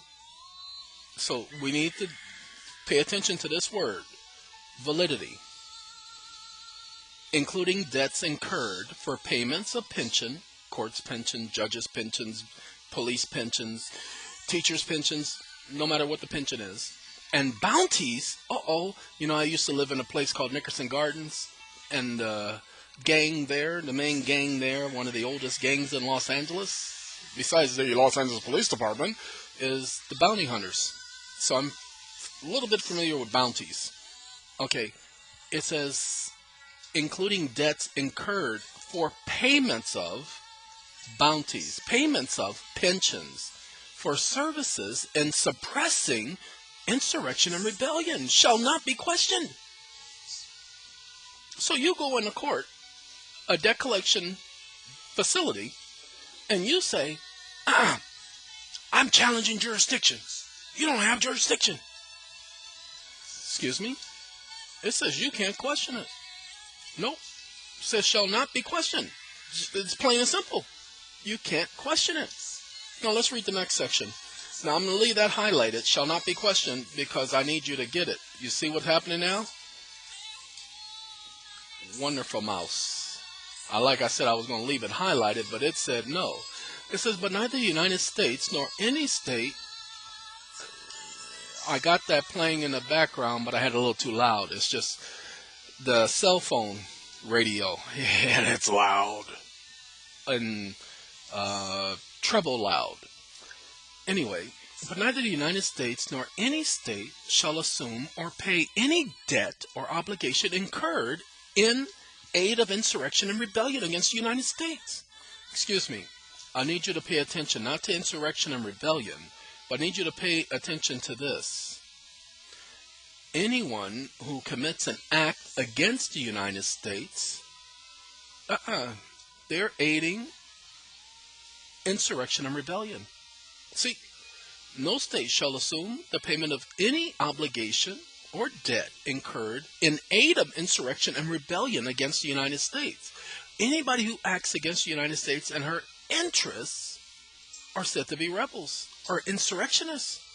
And any claim for I can get rid of but all such debts, obligations, or claims shall be held illegal and valid. Void. Pay attention. The validity of any public debt of the United States cannot be questioned, and no state nor anyone of the United States may pay any debt or obligation incurred in aid of insurrection or rebellion. Okay? Excuse me. Now, the rest of this letter, that's it. I stopped there because I know where I'm going, and I'm just going to do part of it now with you all. Let me show you why the 14th Amendment is your best friend, and why the part about when engaging in commercial business, the United States agencies who claim to be representing the sovereignty of government, they abandon that capacity while engaging in commercial business, and where Fidelity.com documents that they continually, on a daily, hourly, monthly, yearly basis, engage in commercial activities such as being traded on the market. That means that they are not government. That means that they are just private debt collectors. Now, you're going to say, well, no, that doesn't mean that. And I'm going to say, oh, yes, it does. And I'm going to tell you where to go look for it. Under this section, Title 28, just type in the words private debt collector and do a word search. And you'll see that it comes under, and do the whole Title 28. Do a word search, private debt collector. And you'll see that it's under the Debt Collections Procedures Act.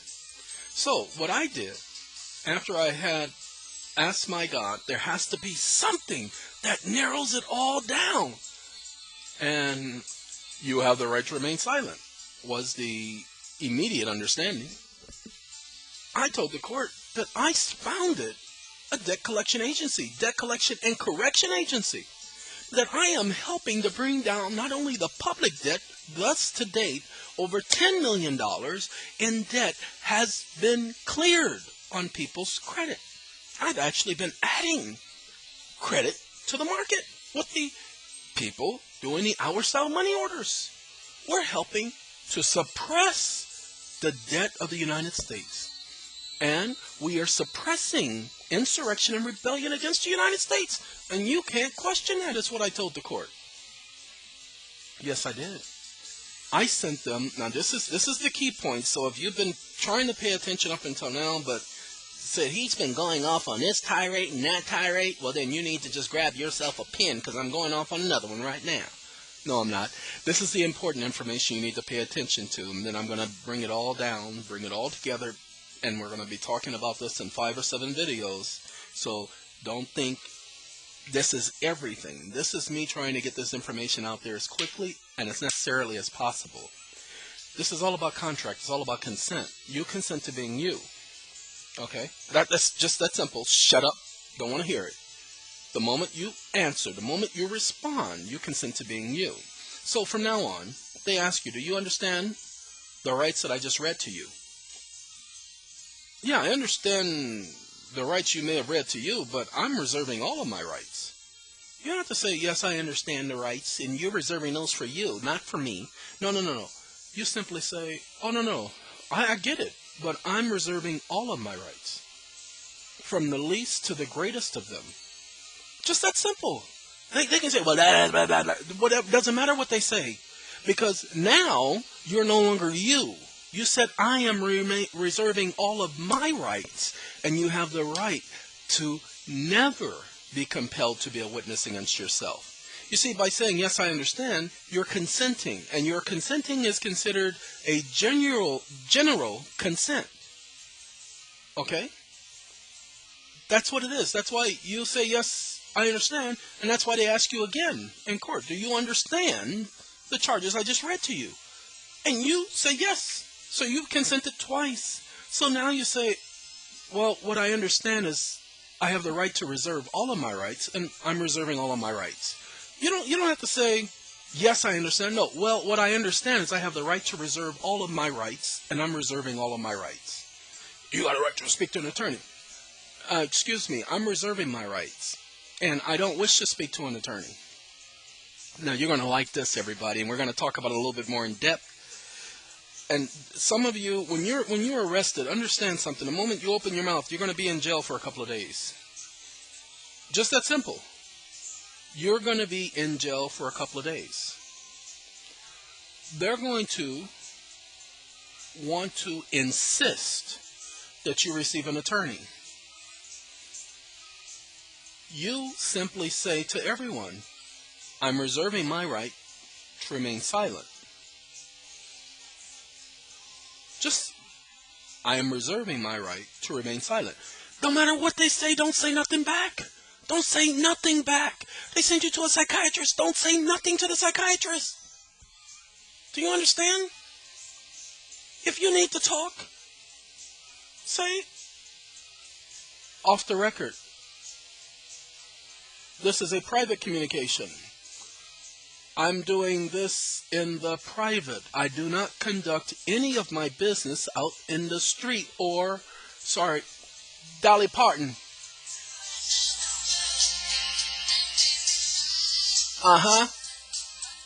From one another to another. Sorry, my song. Islands in the Stream. That's my girl. Alright, ladies and gentlemen, that's the issue. I wrote the court a letter. It was private, personal, confidential communication. A PPPC letter. A private, personal, PPCC or PCCP or PCCP. No, I don't want to do PCCP. I want to do PPCC or CCPP or PCPC or CPCP. Doesn't matter how you do it. Private, personal, communication, confidential. Private, confidential, personal communication. I don't care how you put it, but you will do everything in the private. When you write to your phone company, to a tax collector, to a debit collector, you write Grandma Nancy in their little townhouse there in the middle of the city. You're going to write her private, personal, confidential communication. Everything you do from this moment on will be in the private in your private capacity, when you communicate with any court, you say, oh, I'm here in my private capacity, and I do not wish for my business to be broadcast in public. All of my business, anything I say, shall always be construed to be in my private, personal, and confidential capacity. Nobody can stop you from your private life, from being a private United States citizen. That's what I told the court. I wrote them a letter the same day that all this came to my understanding. Yes, I wrote them a letter. I even did one to the Administrative Office of the United States Courts, and we're going to talk about who they are and how they are the granddaddy of all the courts in the United States, no matter if it's probate court, any court. The granddaddy of them is the Administrative Office of the United States Courts, located in Washington, D.C. We're going to talk about them. We're going to go in depth about them. And I wrote it to the First Circuit Court of Appeals. And all of it was private, personal, confidential communication. A week later, I was being brought into the court for sentencing. But there was no notice. I didn't get call any witnesses. Matter of fact, the prosecution didn't even get up to say anything until after I spoke. And I told them, I've had some time to think about it. Man, I think there is a case of mistaken identity. And we can clear up this simple case of mistaken identity quite readily. You all kept referring to this you person. Man, this you person is causing a lot of damage. I mean, he's causing so much damage that it's really irritating.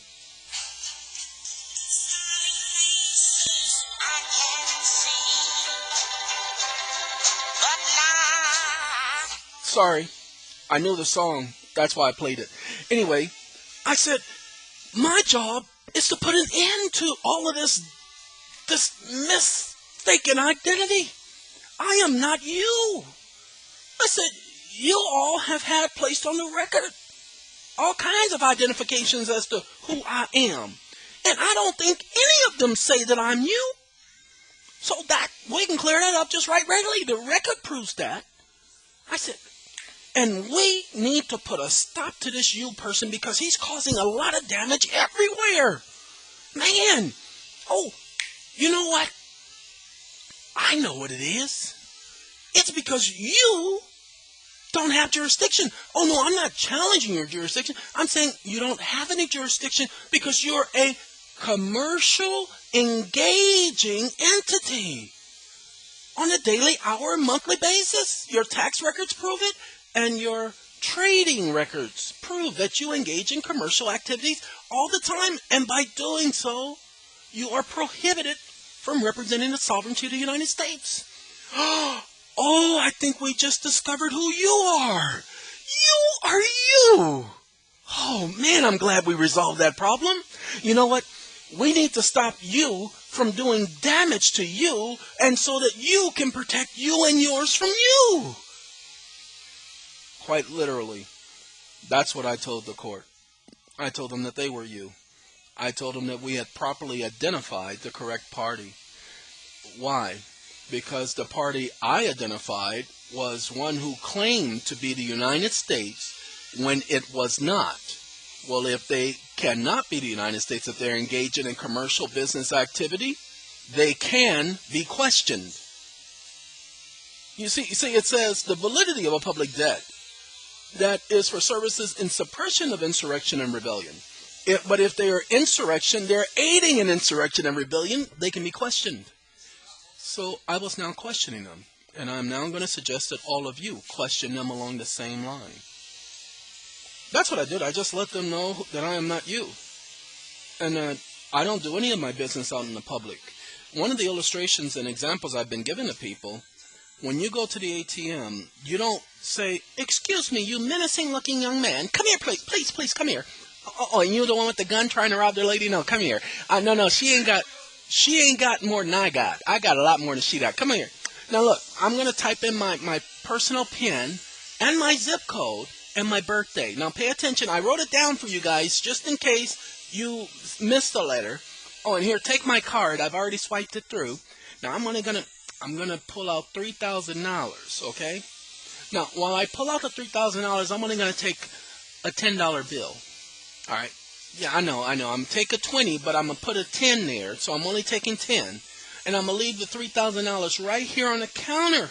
Okay, and I'm gonna walk away. Now, when you finish with my card, you don't even have to return it to me. I'll do okay by it.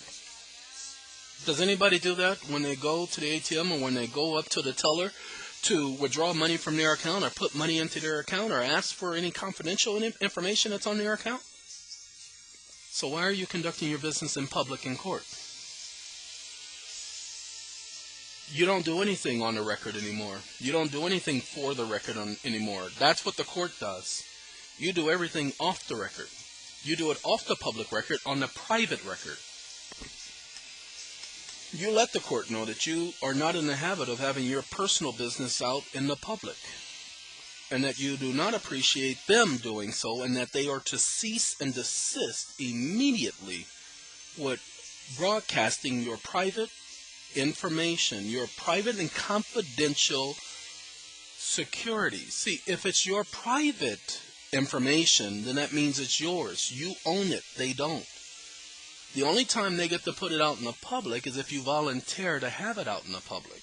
So stop doing everything out in the public. Oh, that's not going to work. We tried all that before. I know, but you didn't say. Excuse me, I almost lost my voice. Where'd you lose it at? I said I almost lost it. I didn't say I lost it. I know where to find my voice when I need it. Anyway, ladies and gentlemen, it says the validity of the public debt and including debts incurred. So all court cases are debts. You need to pay back your debt to society, and until you pay back that debt to the society, we ain't letting you go. Everybody has a debt that they must pay when they go to court. That's what the fees are for, because you're paying for services. Ladies and gentlemen, look, you're paying for services. Electric bill, services. Now look, some of you guys don't understand how Puerto Rico is run. The Jones Act makes everything that comes into Puerto Rico has to come from the United States. So if they order some supplies or property from China, it has to go to the United States, which they're charged taxes and tariffs and all that other stuff. But when sending it to Puerto Rico, there's again the charges of taxes and tariffs. There are triple taxes because it comes from China, taxes, tariffs, and then to Puerto Rico, taxes, tariffs, and then to the people, taxes, tariffs. So they're being charged 3 times. That's why now here we are in the month of February 27, 2015. One more day before this month is over, and gas prices in Puerto Rico are still over $3.40. Now they're at $2 in the United States. So why is it in Puerto Rico that they're paying, this poor island is paying over $1.40 more per gallon? Because of all the taxes and tariffs. So we have a lot of people here who, there's only one electric company, so there's a monopoly. And when they turn your electric off, you can't get it turned on again until you pay the debt. So what I've been telling people, no company can lock and, patent electricity. Electricity is natural. So no company, no country, no person can patent electricity, except one, the one who created it. The one who himself says he's dynamic in power and abundant in energy. Yes, he's energy. So nobody can patent him or control him. So man cannot patent or control electricity. That's why you notice they can't control electricity. Go ahead and touch that electric wire and say, this wire ain't going to do nothing to me. Okay? Burnt to a crisp. I saw it. A guy in India, he was definitely lighter than me, but by the time after he reached up and grabbed that wire, and I told some people about this, I told my brother never to send me any junk like that ever again, because my mind holds on to images like that for a long time. All I know is he touched that wire for a second, and by the time he hit the ground, he was black. And I do mean black. Okay? No man can control electricity. He does not have the right, does not have the power. He does not even have the insight on how electricity is formed. Man still has not been able to tell you how electricity is created. Because they can't. It's not designed that way. Alright, let's get back. That was one thing. Private, personal, confidential communication. Everything you do from now on. Now, a lot of contracts they're engaging us in, and these contracts, what's happening? We're saying no, no mas. I don't want to consent. I don't consent. Why are you doing all of that? People, since I got released, every single document these idiots have had me sign has been signed with the words UCC 1-308 RRWR, just like I told you, reservation of all rights without recourse, and void, VOID. Now, I do void in cursive, I do it manuscript, it doesn't matter. But what happens when you write the word void on a document? Come on, think about it, children. Come on, catch up to me. Exactly. No, you can't do that. You can't write void on this document. Excuse me? That's my signature. See the driver's license? Void, right there. Ladies and gentlemen, does that not solve all these so-called voluntary contract issues? You sign a ticket? Does that not solve the whole contracting issue? I know, nobody's ever said to do that. Man, that Brett Jones just be coming up with junk. Man, I wish I thought of that. You know, there's this young man out there. Many of you guys might know him. I'm not going to too much say his name because what he wants to do is, like Eminem said about Ja Rule, and I don't believe this was Ja Rule trying to do this, when he did the soldiers, step by step, heart to heart, one by one, we all fall down like a toy soldier. Anyway, he said that Ja Rule picked the fight with 50 Cent in order to bring Eminem out so as to be Ja Rule's resurrection back into the rap game. Look, people, the young man and everybody else and their grandmother talking about me, I think this one said that he taught me everything I know. Man, I guess he is Jehovah incarnate. Whew, man, and all this time I didn't know. He taught me everything I know. I am so grateful that there's a man on this planet who has taught me everything I know.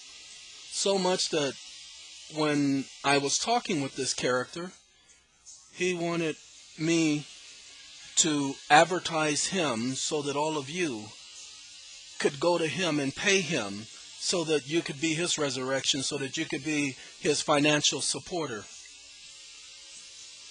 I haven't asked any of you for a dime. I did ask for your help in getting a computer when I first got here because mine, right in front of me, just sizzled. Then I have a computer sent here, and when I get it here after the TSA had their hands on it, the computer doesn't even turn on anymore. I was never able to use it because the mouse was jumping all over the place. They said, that's a virus. Really? Well, how did that happen? And then the next thing I know, I get this computer, the internet doesn't work, and after the internet not working, yeah, that's right, I said I'm able to finally get it now, but I have to be in so many different places. I can't get PDA-Net. You guys know PDA-Net? That works with your cell phone. I can't even get that to work. So let's just say I've been running into a lot of problems. And so the TSA thing, I think that was on purpose. Don't save. Don't need to save. All right. Now, what I'm going to do is I'm going to tell you all that I'm not looking for any handouts. What most people don't know, and I'll do a video on this, when you're on Social Security, which I was and am, your Social Security benefits are suspended until your release. But if you are convicted and you have to do time, then it's terminated upon the date of conviction. Well, here's the unique thing, ladies and gentlemen. For 27 months, these people held me.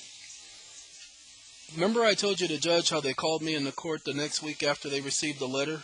And, of course, my God Jehovah had a hand on that because that's how I knew I was going to court. Before they even said it, I actually even told it, Donato.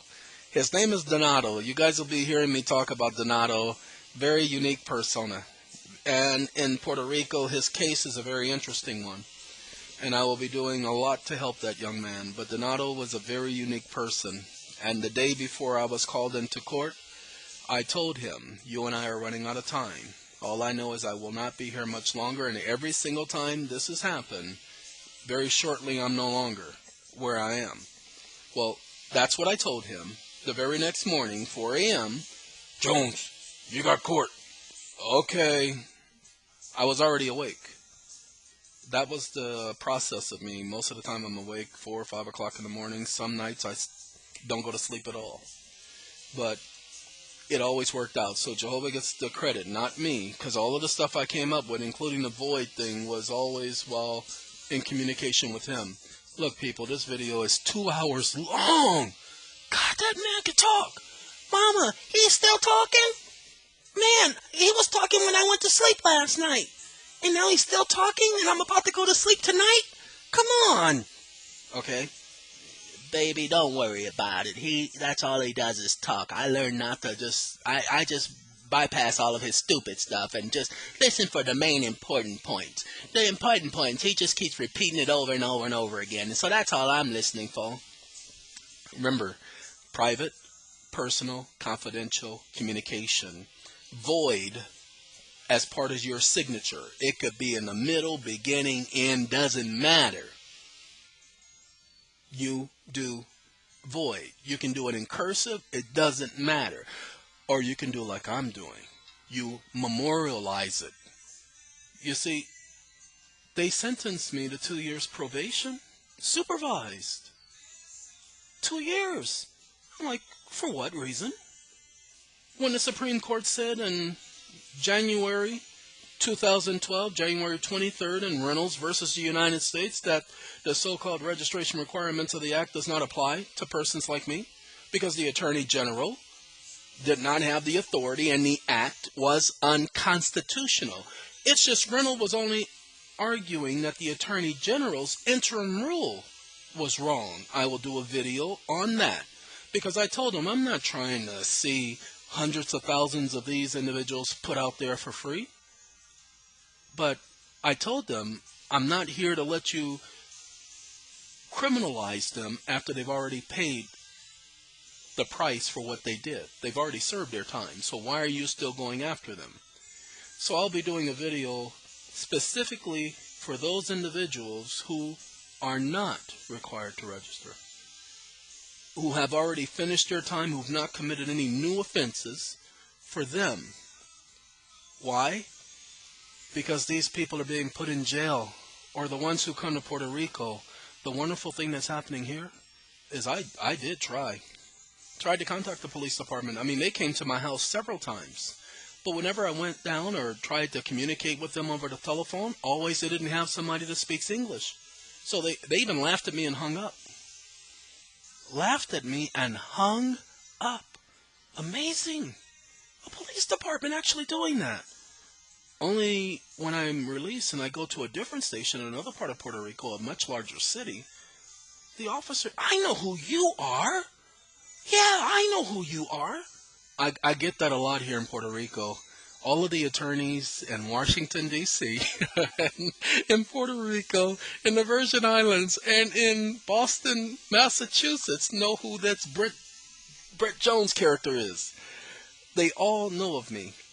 What I was told is the Attorney General, the lady who is the Assistant Attorney General for the United States Attorney General here in Puerto Rico, the head dog, had 19 of my affidavits sitting on their desk, and they were trying to figure out how to respond to each one. Okay? So, like many other people have said, well, and they've never responded to any of my documents. Ladies and gentlemen, I'm trying to tell you that they never responded. That was the way they responded, by not responding.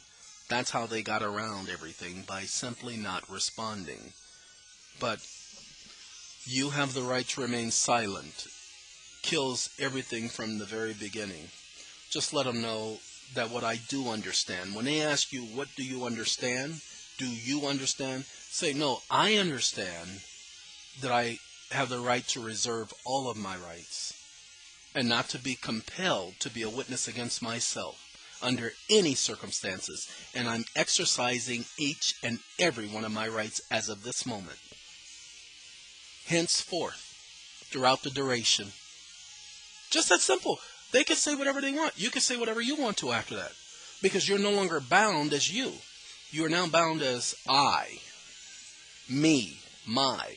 I want all of you to go back and listen to a song. Now, I'm not so sure, but I think these guys were on to something. It's just me, myself, and I. I'm sorry. Oh, anyway, Bootsy Collins originally, but that's De La Soul. De La Soul was more lyrical than most people would have given them credit for. And I don't think that me, myself, and I was something they just came up with off the top of their head. I think that it was something about that song that was purposeful. I hope that makes sense to some of you. I haven't gone back and listened to Me, Myself, and I because for the most part, most people know it as a so-called commercial song, but it wasn't a commercial song at all. The lyrics were there, they had meaning. And as I'm thinking about this whole you thing, as I told the courts, I've never called myself you. I've never gone by the name you. I've always gone by the name me, my, I. Look at all my papers, all my affidavits. People say, well, you should say I. You should do... Excuse me? Address myself any way I choose. If I choose to call myself Brett, if I choose to call myself Ben, Bob, Mary, Paul, that's my choice. But I know that I have never said, hey, you, referring to myself. Most of you don't know, but I refer to myself by name. People say, why do you always talk about yourself in the third person? Interesting. Something I always do, because that's what I do. I refer to myself in the third person. Sometimes I'll even refer to myself when writing a script or a story in the first person. Now look, guys, we're at 2 hours 16 minutes. What I want to do is say that all of you, I appreciate all of the worries, concerns. As I kept trying to let everybody know I was doing okay, my energy level, my health level has not been so good. However, if you send me any recommendations, any remedies, any you should try this, you should try that, I will promise you I will not reject it so much as to say that I will hate you, but you will not get a response from me probably for 6 months at least. So if you consider yourself to be a friend, an associate, a person who cares, you will know that I am tired of everybody and their suggestions and remedies. I'm going to have confidence and faith in the God that I serve and in his promises throughout the entire Bible from Genesis to Revelation, where he talks about getting rid of sorrow, pain, sickness, death, hunger, famine. You don't believe me? Go ahead. Isaiah the 34th chapter, the 35th chapter, Isaiah the 65th chapter, starting with verse 17 all the way through the 65th chapter, verse 20. And then you also will go to Psalms, the 37th chapter, just the entire 37th chapter, 34th chapter. You don't believe me? Go ahead and look. And then we're not even going to talk about all the scriptures throughout the book of Psalms, or the promise in Genesis about how he was going to bring about an end to all suffering, sickness, death, or Revelation, the 21st chapter, verse 8. People, I can do this all day. So I don't need you to have faith for me. I have faith. I believe in what my God has promised. I trust him. And I've gotten to know him even better as a result of this current experience. So what I'm saying to you is I'm okay. I don't need suggestions. Okay? So please don't offer them, and don't try to figure out another way around the word suggestion. When I say I will stop talking to you if I'm currently talking to you, or not talk to you if I'm not talking to you currently, please understand that I will keep my word, because a man is nothing without his word. So don't do it. And some of you are going to be compelled, because humans are that way. They do all kind of stupid things, even when told not to do it. You can eat from every tree of the garden, but as for the tree of the knowledge of good and bad, you must not eat from it. For the day in which you eat of it is the day you will positively die. Man has inherited stupidity from stupidity. They always do what they're told not to do. So let me give my word. I said, please, don't do it. It happened before. I said, please don't do it, but I didn't give a condition. So if you do it, I accept your offer to have me not discuss anything with you, to have me not associate with you, to have me consider you as if you were a person of the nations. And those of you who understand Scripture understand what I'm saying. 2 years. I just went through a lot. So I'm going to need time to recuperate, and I don't need ignorance assisting me. I know. He just called us ignorant. Yes, I did. Those of you who think that you can outthink me and outword me and outdefinition me, yes, you're very ignorant, because this is not about words and definition. This is about what I will not allow. So please do not do it, because I will consider you to be pretty close to being an enemy for trying to cause me disruption and hurt and pain. Alright, well, ladies and gentlemen, this is the very first video, and as you see, I have not changed. I will not change. I am the same today, I'll be the same tomorrow, and I'll be the same last year. With that being said, thank all of you for your kind words, and please look forward to more information based upon the information just discussed here today. As always, may you have everything. May you have a good day. May you have a good life. Whatever you do, just have it. All right, people, I'm out.